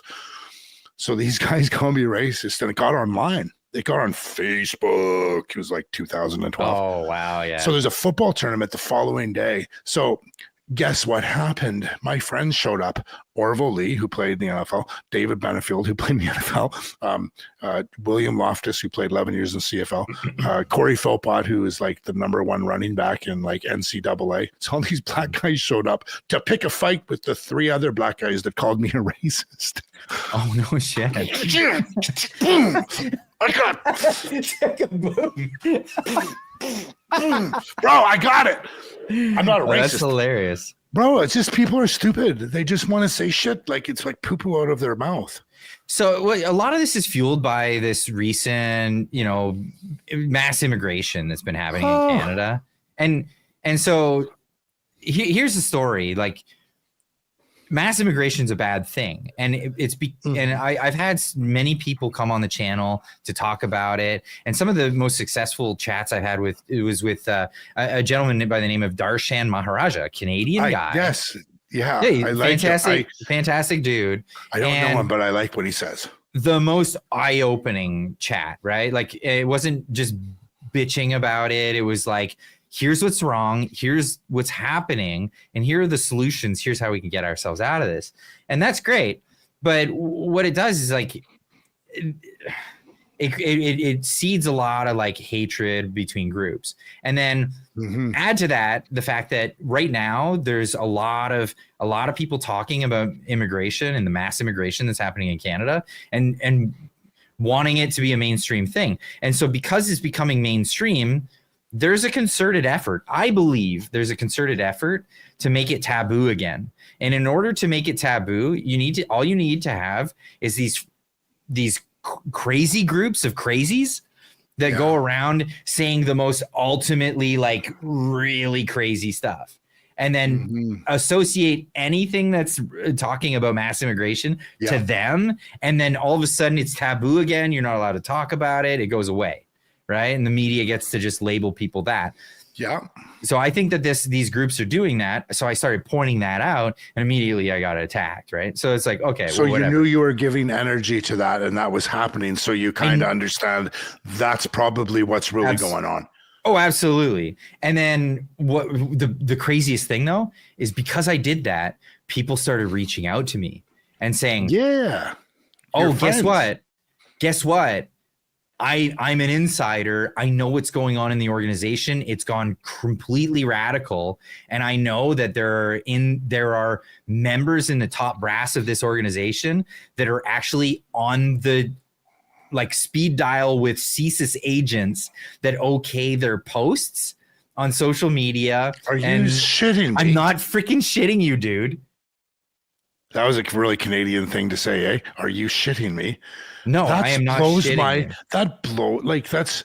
But why would this blow your mind? Like, take this into consideration. Take this into consideration. It doesn't blow my mind. What blows my mind is that I'm actually hearing something that I can actually believe is true, because there's been so much that's just so crazy the past few years. CSIS doesn't change. And something like that message you just said, this is true. This is, I don't know if it's true or not, because I'm not there, but I believe you. I trust in what you're saying. I can trust people are sending you that message, and that is happening that way because you're a pretty smart guy. And I was able to confirm that this person is where he says he is. And it's all legit. It's all legit. But get this. So I posted on Twitter saying, you know what? Like, history doesn't repeat. It's that our government is unoriginal. And this is let me explain this. Because back in the 1980s, there was an organization in Canada called the Heritage Front. Yeah. They were the number one white supremacist organization in Canada. They ended up being labeled a terrorist organization. But what was their purpose? Now, there could be argumentation on what their purpose was, but how did their origin start? There was a guy who was say informant, but he was an agent with CSIS that was tasked with getting together with these guys that were known racists and keep an eye on them. Later, his mission changed, or this is where it's like gray area. What actually happened? He became the founder of this organization. He became one of the founders. Grant Bristow, I think his name was, and he was insane. He was a CSIS agent, a government agent from a bureaucracy that's run amok. They do what they want. They're only answerable. They have no ties with nobody, bro. The Privy Council. That's the only thing that they answer to. Right? They don't even answer to them. So he organizes this organization of racists, puts it together, and makes the Heritage Front. Well, what was their main tasks in the beginning? It was to go around. Yeah. No, it was to get close with the conservative leaning party and be the security detail so that they could get close and basically make the conservative party look bad by being closely related with these known white supremacists, right? How crazy is that, right? Again, history it's a whole other itself. level. It's a whole other level. It gets crazier. It gets crazier. they ended up getting like, because they felt invincible because there was the CSIS organization behind them, and the National Intelligence Organization was behind them. They felt invincible, like they could do whatever they want. They were ordering hits, and it was finally there were some reporters that started reporting on what it was that they were doing, and that mixed with one of the young girls, Eliza Hattigan, who was part of the organization from a young age, indoctrinated into the group, was turned against them, and she wore a wiretap in when they were organizing, they were conspiring to murder some people, and she got that on tape, and the RCMP came in and arrested the guy. Then CSIS wanted to whitewash the whole thing and get everything out of there, and now it's muddy. Now the whole thing's muddy. Now fast forward to today, we have this group of guys who get all kind of like radical and riley. By the way, that Grant Bristow guy was former Canadian Armed Forces. Yeah. It's SOS. Yeah, like a big time. Just Canadian Armed Forces. I don't know much about it, what his career was in that. But again, fast forward, and you end up with another organization that makes up this whole thing, and they seem to always want to go towards the conservative politicians, get close to them, take photos with them, make those people look bad. And then next thing you know, they form a militant group, and they're out there taking pictures and making sure that they get on the media to make that's talking about immigration taboo. Why is this happening? It's very strange. Well, it's crazy because then I get approached by people in the organization.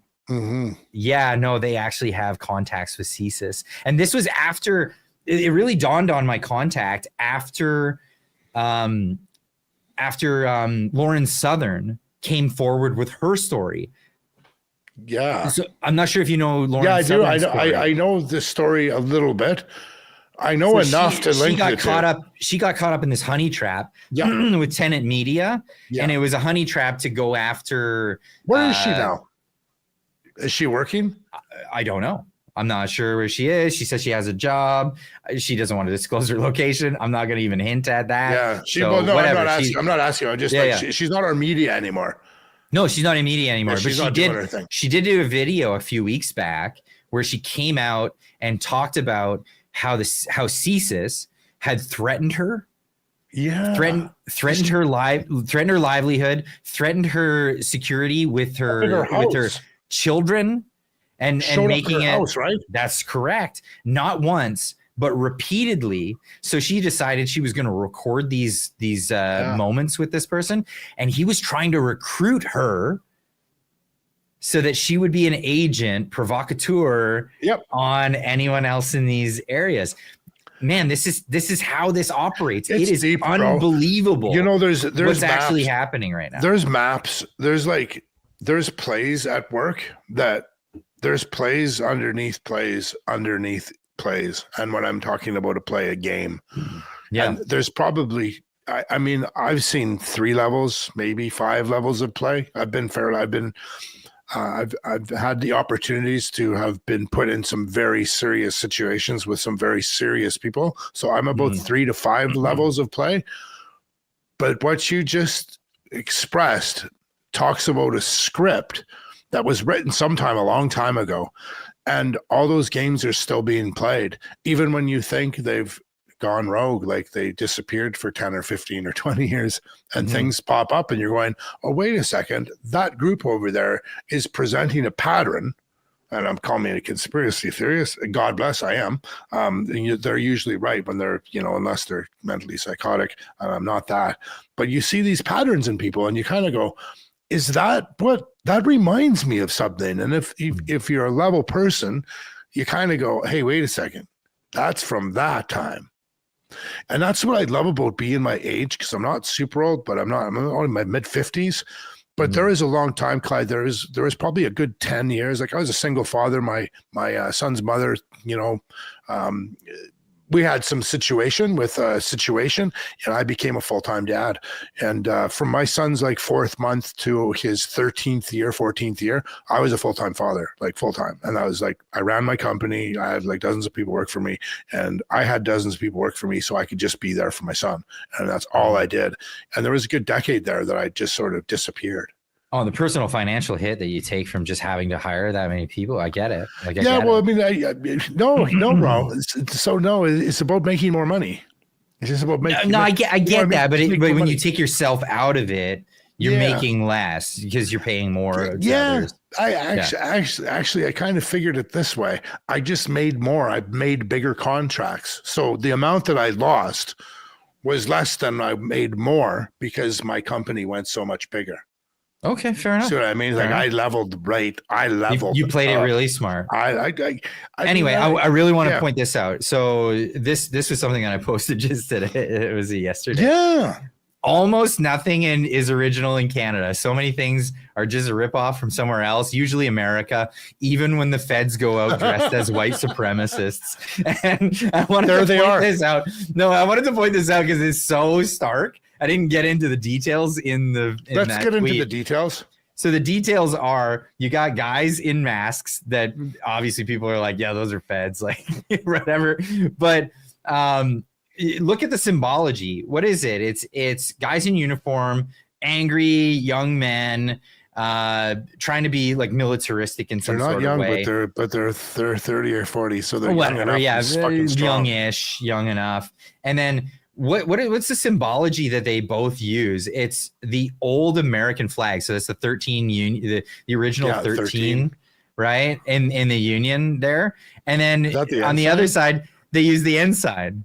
So the ensign is their call because it's the old flag. It's not the new flag. We want to go back to the old, and this is like their whole shtick. Strange, eh? And it's just ripoffs. It's just ripoffs, and that's why I said, like, yeah, it's not that history repeats. It's just that our government's unoriginal. It's a book, bro. There's a textbook somewhere, and it's all diagnosed. There's a medical plan for exactly what we're going through. We've seen this before, like this thing why you brought me on about this whole fentanyl and addiction thing. This is the same book, just in a different decade. You know, opium wars. People always say, well, what's up with that? Not the naloxone. What is it? Like the drink they drink? Methadone. Well, methadone, just give the methadone. I was like, do you know when methadone started? They're like, oh no. And I'm like, oh, that's like Nixon man bad. They're like, what? I'm like, well, methadone was introduced in 1972 for the Vietnam vets that came back from opium fields. That's when methadone started, and they were just going to use it for a simple procedure to get people off heroin. But then the government realized, oh shit, we can make money from that. And that's when all of this harm reduction, this is when all of this started. You know, I went to school for psychology. I gone to university. I did my shit. I don't talk about my little pieces of paper on the wall, but I know some things. Yeah. And then I learned some things in books. They mean nothing except for the manuals. The manuals never change. It just changes time. It just changes decades. You know, it's the same shit going on now. Like, my kid's autistic. I adopted this wonderful kid, bro. Clyde, you've met him, Newton. Is this amazing kid, just brilliant. And we're talking about like my son, my sister who's mentally disabled, and she's got an IQ of like 68, right? She's married to a guy that's got an IQ of 66. If anybody doesn't know what that means, she doesn't comb her hair very well. But she knows how to burn a good chicken in the oven or the microwave. Burn a chicken in the microwave. It's really real. But Newton says to me, he's like, do you know what they would have done to her in 2 years before they went into Poland? I'm like, what? She goes, oh, that's when they took all the handicapped people and all the trannies and put them into the hospital. And I'm like, what? And so this boy, this adopted, he's a history professor. He could teach fucking 8th year. Like he could teach like history compared to like nobody's business. So he starts telling me about how the first person that was doing transgender surgeries was in like 1932, and it was like a Jewish guy from Germany, and that was when the first book burning happened, and they sent him. He left Germany, went to the U.S. And then they burnt all the books, and then they put all the rest of the people into the hospital, and they put all the handicapped people in the hospital, and those were the first people that got whatever happened over there happened, right? And I'm sitting there, and I'm going, undesirables. I'm like, Newton, shut the fuck up! Like, you're telling me his story, bro. He goes, no, it's real. I'm like, oh shit, he's autistic. I got to look into it, and I'm like, oh wait a second, Clyde, what are we just talking about? Same script, different decade. Sure it's is. just happened. It just happened, bro. It just like, sure is. We just got to learn how to like those little things we used to build when we were kid, little telescopes, so we can see differently. Just we got to be able to see over the clouds, bro. Because and we got to level people up beside you, around you. Support the people around you that give you the most love, and make your life a bit easier. Let's get into a couple more of these. We got Jilly Beans for 2 says addicts are chasing the dragon. You know what the dragon is, right? Yeah, the dragon's like the thing that you get when you get your first high, and then you get to ride the dragon or whatever. Isn't that what that is? It's chasing the dragon means when you put the drug onto the tinfoil, and then you light the tinfoil up, then the drug turns into smoke, and it goes woof, woof, woof, woof. And then you take a straw and you like try to chase the dragon, the smoke. Oh, that's where that came from. Yeah, I think so. It could came from somewhere. Chasing the dragon was like you get to a high, but then the high's never as good as the first time. So you're always chasing that dragon, and you'll never catch it. I was never a heroin guy, bro. but I think that's why. Neither was I. I mean, I have my beers on the weekend, but I got my water. I got Santa Claus and I got my water. But so Roscoe Pico for $6.99 says, I watched the government fill the street to reduce mental health costs. So many kids didn't make it out. It's sad. Kids, bro, you don't even want to go there with me. Foster parent for 21 years and that little 13-year-old. Hold on. You explain this one, because again, I broke the seal, and I'll be right back. I'm just gonna do this. You're not gonna do this again, are you? I am gonna do this. I'm going to tell you my story about. I'm going to tell you, my friends, about becoming a foster parent. So when I changed my life, something happened bad. I went in the hospital. I came out. I'm like, okay, I'm a changed person. So I went and played some football. I went down to the States. I wanted to be a pro athlete. I'm going to be a Ben X Jerry Rice, but white. And then I broke my back. But then I was working with kids in foster care, and I was supporting them. I was going to the youth pen and talking to them and listening to them and helping them level up. And I just had a huge interview last night. My first podcast last night, actually, with my first 4 foster kids. We didn't have it live, but it's recorded, and I'm going through it now. But I had my first 4 of 5 foster kids from 2001 to 2007, and they're blown away with the information I give them. Back then, Clyde, there was 3 youth penitentiaries in British Columbia, one in Prince George, one in Victoria, one in Vancouver. Now, it's like 600 beds for 600 beds. Right. So that's from let's just say from 1980 to 2019, let's just go right to COVID 2000. How many kids utilize those beds? Was it like 70% full, 50% full? Is there like 500 kids in the province in jail from the ages from 12 to 18? I don't know, because like it could have been overflowing. What's their couldn't fill it. What's the population of BC? At the time, I don't know. Was it like, say, 3 million? So if there's 3 million people in the population, and between the ages of 12 and 18 of the kids that are bad, how many went to jail? So, and if there's only 600 beds, so there's only room for 600 kids in jail in BC, how many kids were in there? Just take a wild guess. Just throw a number out, Clyde. Oh, I'd say like 85% capacity. Yeah, it's always about 70%. Anywhere from 65 to 85% capacity. Oh, okay. So that's a good guess. You're about it, but that's a script. High side guess. That's a script, right? That's how they build them. They build them to have that many. right? They build the beds. There's that many beds. Now we're going to fill it up this much, then we're going to leave it. Just like when you go to the hotel, when you go to Whistler at the Hilton and you stay at the Hilton and they say they're sold out, they're never sold out. They always have 10% of the beds always open, right? Just the way the textbook works.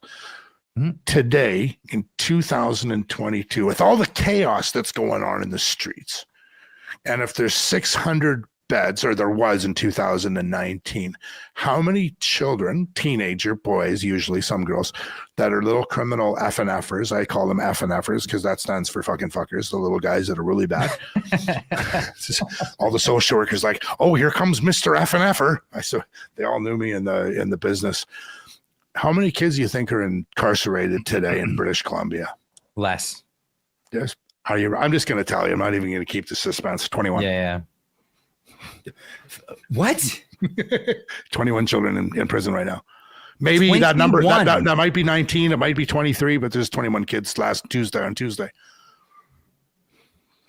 21 kids. That's it. So the population has increased. The crime level has gone up. Oh, skyrocketed.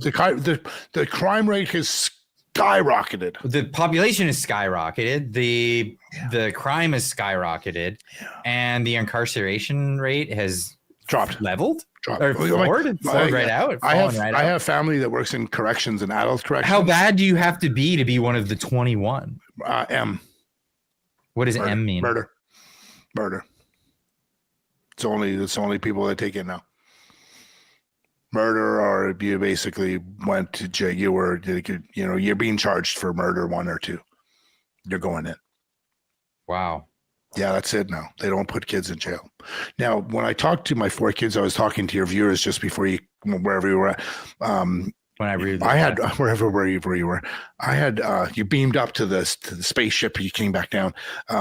I had 4 of my kids. I did my first podcast, but it was like taped last night with my first 4 or 5 kids of foster care back. I've known them for they're 40 years old. They're my foster kids. I told them this, and then I asked them questions like, well, now there's 2 prisons actually closed. They've only have 1 open now. That's in Vancouver. The one in Prince George is closed. The one in Victoria is closed, but they're not putting kids in jail. Now, here's the kicker. So when kids went to jail, you get all the supports. So they'd get a foster parent, they get a one-to-one worker, they get a drug and alcohol counselor, they get all these supports, right? And now they're not. They're not getting these forced. So for instance, this kid, his name's Jacoby, okay? So his name's Jacoby. If you're listening, sorry, I used your name. But he's a kid that's he actually spent some serious time as an adult in jail. He was a different level kid. He loved, he went to jail. When he went to jail, he knew he got a timeout, a break away from all the street shit. And Andrew would come in and hang out with him and play chess and talk about what we're going to do when we get out. Right. So jail's an opportunity for kids. And people say, oh, you're so mean, Andrew. You're going to put kids in jail. I'm like, well, when they don't have moms, they don't have dads, and they're just hanging out with the criminal element, this is a positive thing for people. Right, just like adult jail, it's a positive thing. You have to look at it as a positive thing, because it can be, or adult jails like incarceration facilities can be, take people who are petty crime people, put them in a situation where they're with seasoned criminals, and then they learn the craft, right? You don't want that either. No, I've been, it's 100%. You just don't want to be in a jail. But unfortunately, if you have no place on the outside and you're homeless, drug addicts, blah, blah, blah, all the shit that's going on right now, they need to incarcerate these people that are on the street being violent. I don't disagree with you. They just need to incarcerate them. The people need help. And it's to that point now that Mr. Andrew Brom is saying, we need to put these fuckers in jail. Sorry, who's Andrew Brom? That's me. Oh, I use my last name, but if you find my YouTube channel, you'll find my last name, because my website and everything's on there. I like when my friends say, "Oh, Andrew's a YouTuber. Oh, this is my friend. He works with drug and all." I'm actually a rostered mediator and negotiator. So when shit's happening, people call me, bad stuff's happening, and communities, I get a call to like go and negotiate things. Mm-hmm. That's what I do for a living. And then I do the street talks on the side. But I hone my craft. Well, we all do this, right? Like I'm an auto mechanic. I fix cars all day, and then I come home and I do this. I couldn't believe when I first learned you were a mechanic. I couldn't believe like this. I'm the right height, dude. Like 5'9" is perfect. You're the right shortness. Yeah, like any taller, and like you got to crimp your neck to like work under cars. Like I'm the perfect height. I never thought of that. Yeah. Well, I've never. Hoist only ever goes so high. How high does the hoist go? You can get the hoist up if I wanted to be a mechanic. No, like the hoist arms only go about like 7 feet or 6 feet. No, like 5'11". Oh wow! Yeah, but wait a second. There's a script where they designed that. The way? Arms that go up, and then it sits about like 6 feet off the ground. Okay. So if you're over 6 feet, you're doing this under the car, or you have your legs all sprawled out. It sucks, man. It sucks for tall people. I couldn't be a mechanic, bro. I don't know how you do it. Because I'm short. I'm not short. The whole reason I'm a mechanic, I woke up one day, my dad said, "You're short. You're never going to amount to anything but being a mechanic. Go be a mechanic." I'm like, exactly okay, Dad, I'm going to be a mechanic. Yeah. I mean, I'm average in Japan, or I'm huge in Japan. You're huge, bro. I'd be a giant. Dude, I lived in Japan, and like the nutrition over the past like 80 years has been fantastic. So people are taller than you think. Like they're like 5'9" is pretty average in Japan too. Well, if you actually go to any universities in North America, and I've been to a few for the sports, the Japanese kids, they're brilliantly tall. Strong as fuck. They're just amazing dudes. They're amazing specimen of men, and they're tall. Look at Yuji. Yuji's tall. Yuji's. I got a renter. Now people are gonna say, "Oh, he's wealthy. He's rich. Hey, you're a landlord. He's a landlord. He's a bad gulags. I'm a landlord I got this Asian guy that rents from me, bro, and he is like the craziest looking. He's a rower. No, if you know rowers, right? Like they're like their neck to their like it's just chiseled. I was like, bro, if I was a girl, I'd want to like date you. He's just an amazing looking guy. Like you can really appreciate a good looking, healthy person. He's just like. He comes downstairs sometimes, like he's in the house, and I like he has his tank top on or muscle shirt on. I'm like, bro, you got to put on a shirt, bro. You're making me feel bad. It's just like you're way too good looking. Just go back upstairs. Like, don't even come down. I got an ice tub. You got to come over and do my ice tub. Next time you're in Vancouver, you got to show up to my house, and we got to do the ice plunge in the backyard. Like just do an ice plunge? Like nothing else before that? Well, you can have a shot of tequila if you want, just to get your nerves up so like you can jump in. I thought you're supposed to do like a workout, and then when you're all hot, then you jump in the working out. Like... Jumping into the ice tub is a workout in itself. It shocks your system to the extent that you listen. Whenever I do ice tub, like it's the most amazing feeling. It's like you leave the ice tub, you feel unbelievably refreshed, rejuvenated. And it's really hard to do, to sit into a tub of water that's cold. Now, the one I have, I don't know why I did this, but I did it. It's that thing, like if you take a cold shower and your body just like I don't know what the weird thing is, like your lungs just go. Cold like shower take air in. Cold shower is harder to do than a cold tub. Why?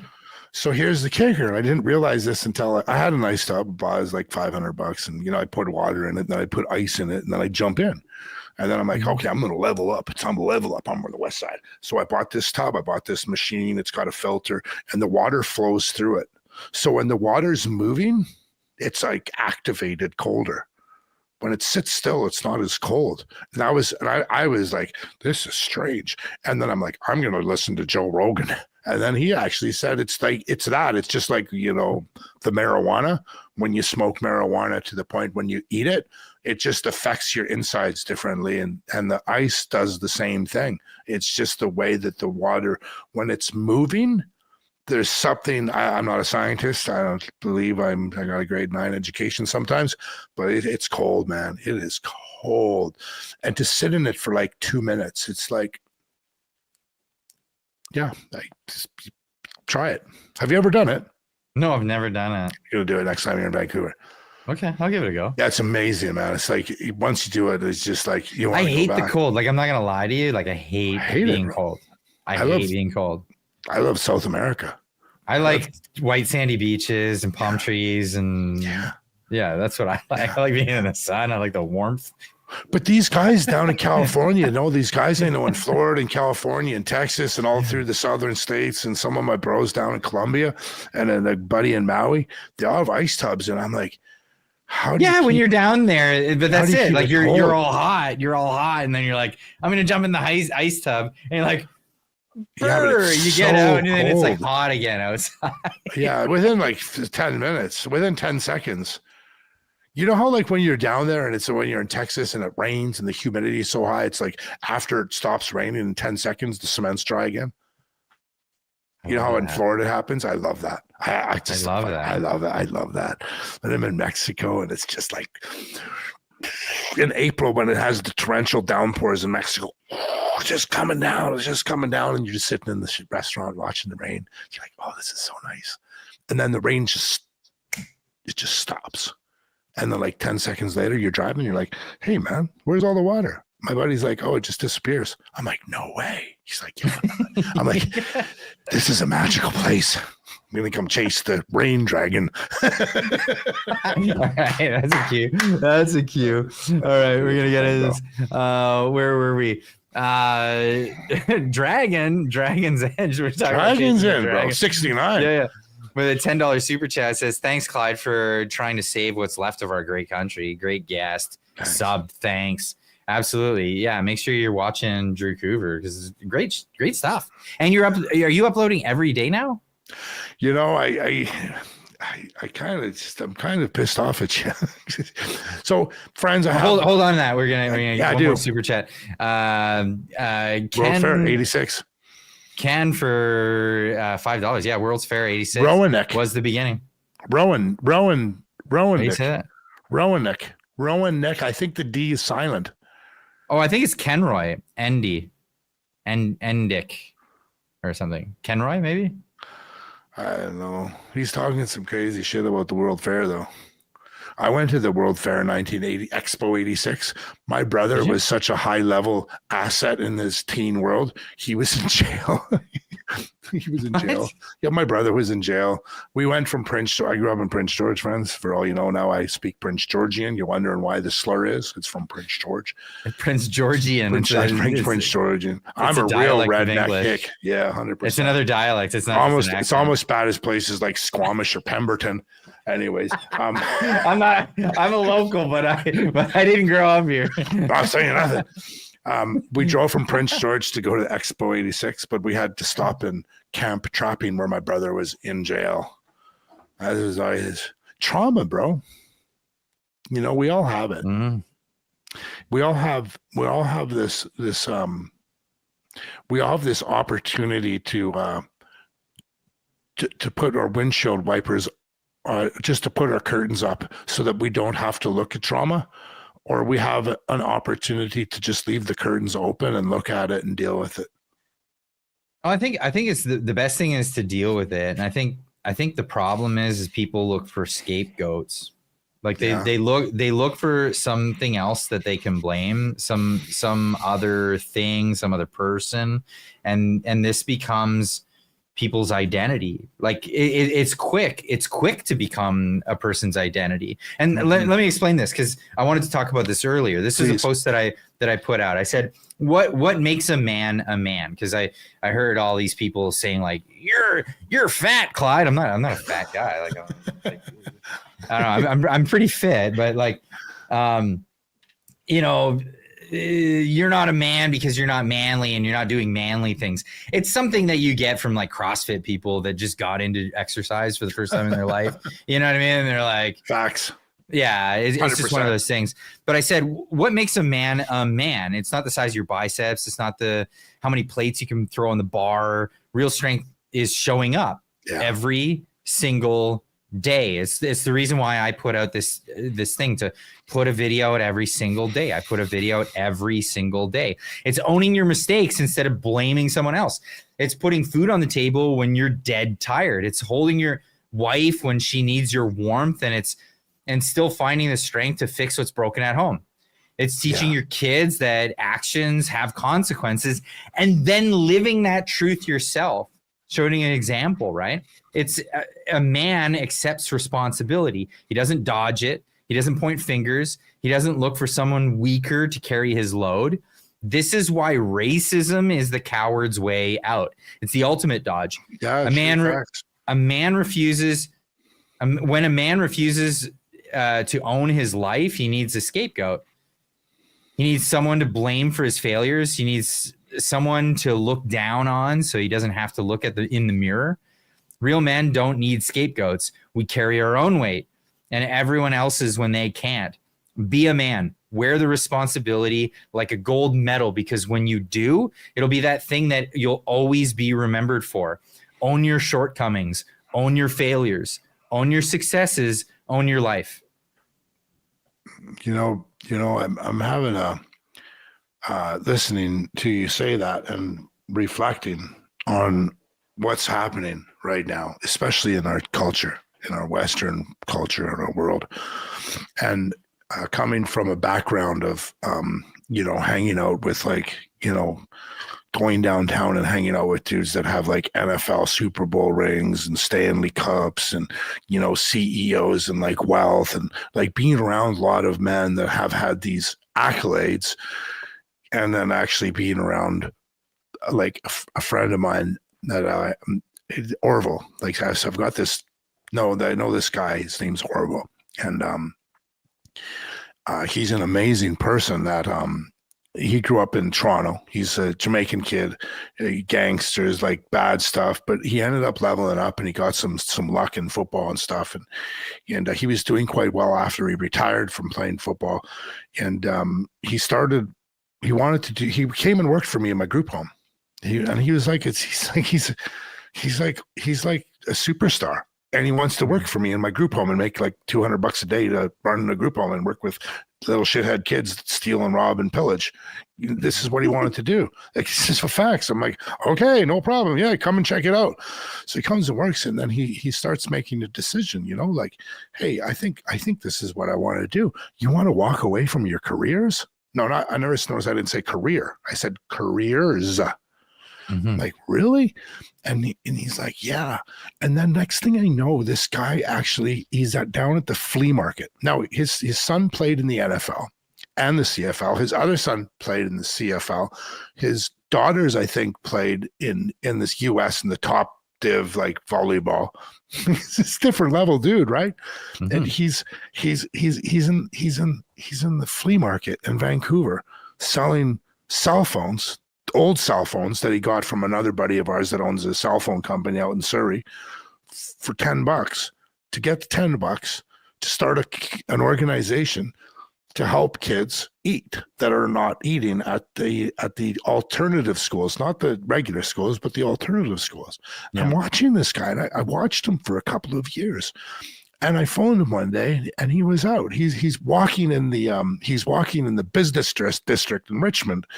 And I'm like, what are you doing? After like 4 minutes of time, what are you doing walking around in the business district in Richmond? He's like, oh, I'm asking for money.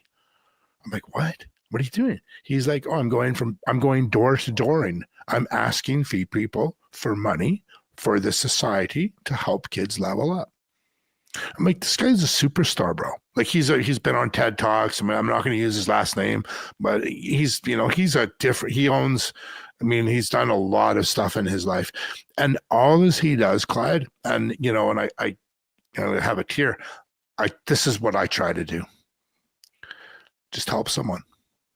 If you can improve the quality of life in someone, and I mean it, like if you can actually really improve the quality of life in someone, I'll say it for the third time and the last time. If you can truly change the quality of life in someone else, even your enemy, and that person reciprocates that back to you in any type of expression that you know you did what you did out of the kindness of your heart, what more is there in life than that?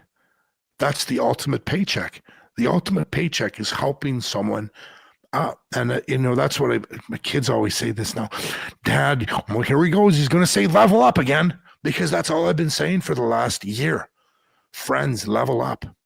We're all blinded. So many people are blind right now. And so many men are afraid, like, because, the cancel culture, Clyde, bro, we didn't talk on this. How do you deal with this one? And I'd like to know, because like I've dealt with this personally, but it's $300 an hour. But the position that you're in, you would have dealt with this quite a bit. Yeah. But you help somebody out. You give them all the things that they need, and then they fuck you over. No, you fucked yourself over, bro, by helping that person. It's your own shit. Okay, but like, how do you? Why did you help the person? No, because like I'm talking about you're helping people with addictions and stuff like that, and you give them tons of leeway. I do it for me. But then they'll like screw you, like they'll steal from you, they'll rob from you, they'll do things like that. I don't help. I'm totally. And people will say, "Oh, you're not very compassionate." I'm like, I totally do this for my own self-gratification. It makes me feel great when I'm helping someone. If they can't take it, they can't take it. As a matter of fact, Clyde, if you weren't my friend and you were like kind of pissing me off, and we were all in the same kind of group of friends, and I knew you kind of maybe had a money problem or something, I might lend you $500 just so that you'll stop hanging out with my group of friends. I've actually done this before. Come on, I've done this. I've done the exact same thing.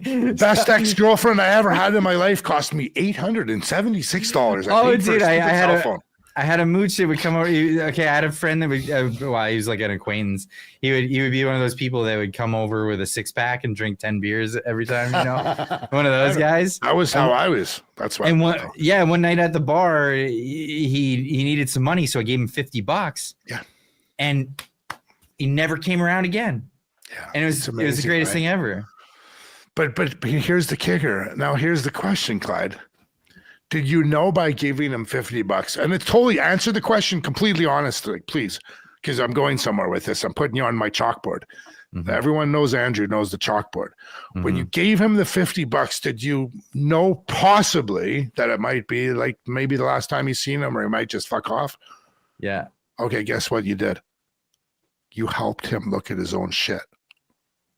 Because every time he thinks of you now, he thinks of the $50, but he doesn't think about the $50. The more he thinks about it, he thinks about his unmanageability. And you know what? Clyde was a good guy, so I shouldn't do that anymore. So all of life is just mirroring behaviors. You know what? Last I heard about him, he was doing all right. Yeah. It had nothing to do with you though. But no, absolutely nothing to do with me. But it could have.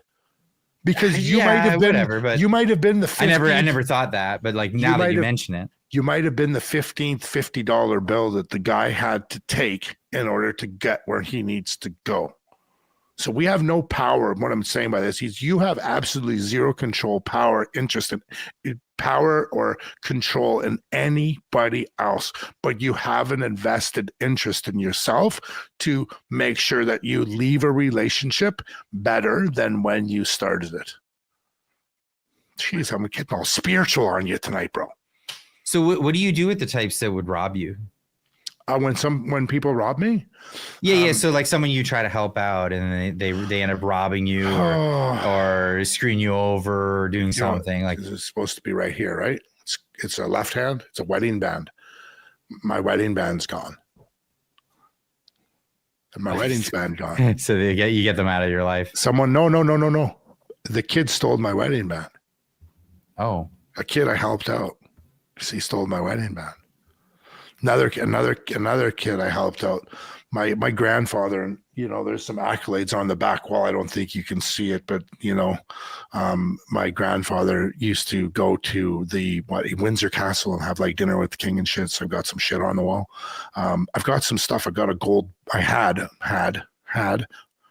a gold Bulova watch from pre-World War II. Beautiful watch. Kid stole it. Stole it. Kid that helped out. And this wasn't a foster kid either. This was like a dude in a program that I without saying I go to those programs, I'm saying I go to those. I've been sober for 30 years, right? So I kind of followed these 12 things.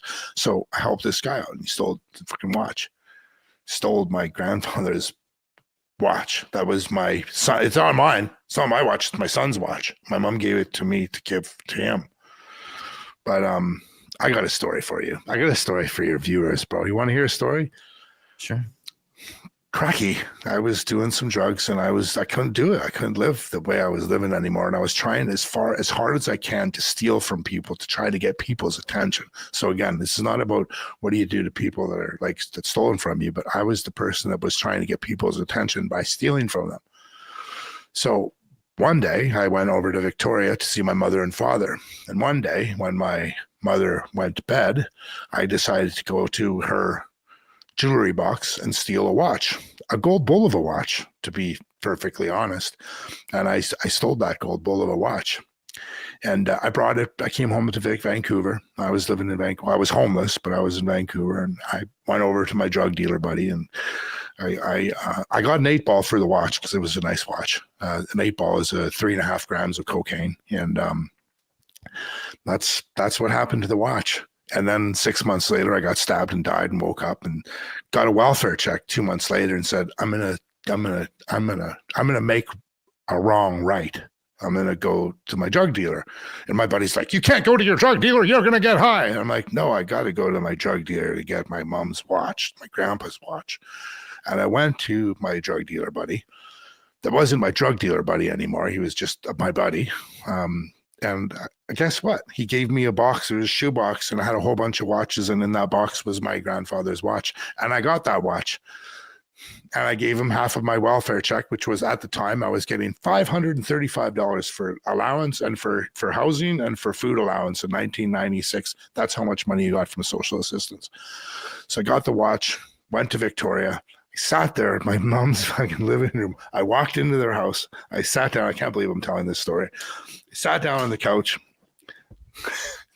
I said, Mom, come here. She's like, oh, Andrew's here. I'm sober. I'm like 2 months sober. I've been a shithead for 10 years, right? I said, she comes in, she gives me a hug. It's so nice to see you, Andrew. My dad comes in. He's like, what's going on? He sits down. I said, Mom, this doesn't belong to me. This is yours. I gave her a brown paper bag. She sits down. She's like, she opens the brown paper bag up. She puts her hand in the brown paper bag, and she pulls out this watch. And she looks at me, and she thinks magic. She's like, how did you get this watch in this bag? Because you just walked in the front door and sat there. And then I instantaneously got a resentment towards my mother because she didn't know that the watch was gone for 8 months. But every single day I knew that fucking watch was gone, bro. Every day I knew that watch was gone, and every day I knew I stole that watch from my mother. And the only thing I wanted to do when I got sober was to get that watch back to my fucking mother. And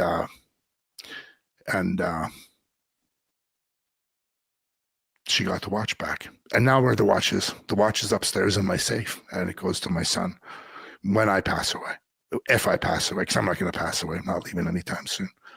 But that's the thing with stealing, right? That's the thing with losing things. They're just material things. And Clyde, you got to look at things like it.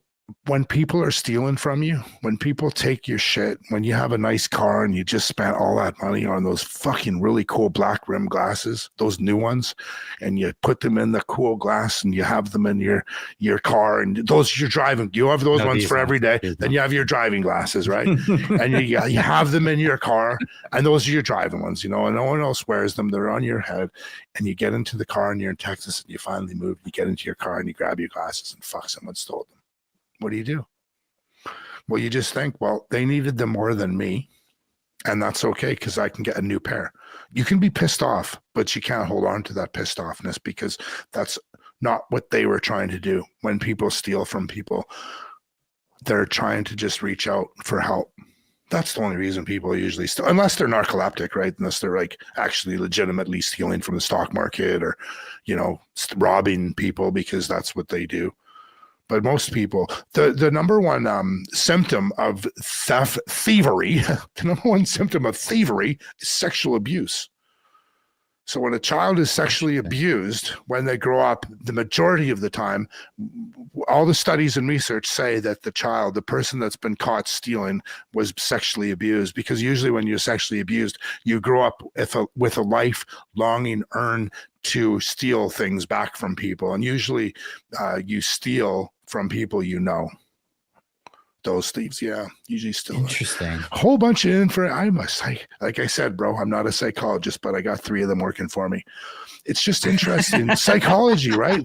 Psychology, like human behavior is like, it's so interesting. But then again, it's just we're so stupid. We're so primitive. We're just creatures that follow like a protocol that's in our. And this thing you were talking about, like these guys and the flags and shit, that whole story that you put together, you would have never been able to put that story together if you wouldn't have been the person you are and knew the history that you knew. And then you're like, hey, that sounds like that. And I might put that together. And as a result of being investigative and becoming that journalistic person mentality, you're like, okay, now you're not mad at those people that are trying to call you a person hater. No, I'm disappointed, if anything. Yeah. And then I'm really looking at it like, wow, they're really attacking me because I'm right over the target. Yeah, and it has nothing to do with you. It just means you're over the target. It's nothing to do with you. It just means a couple of people have blocked me on X. Not many.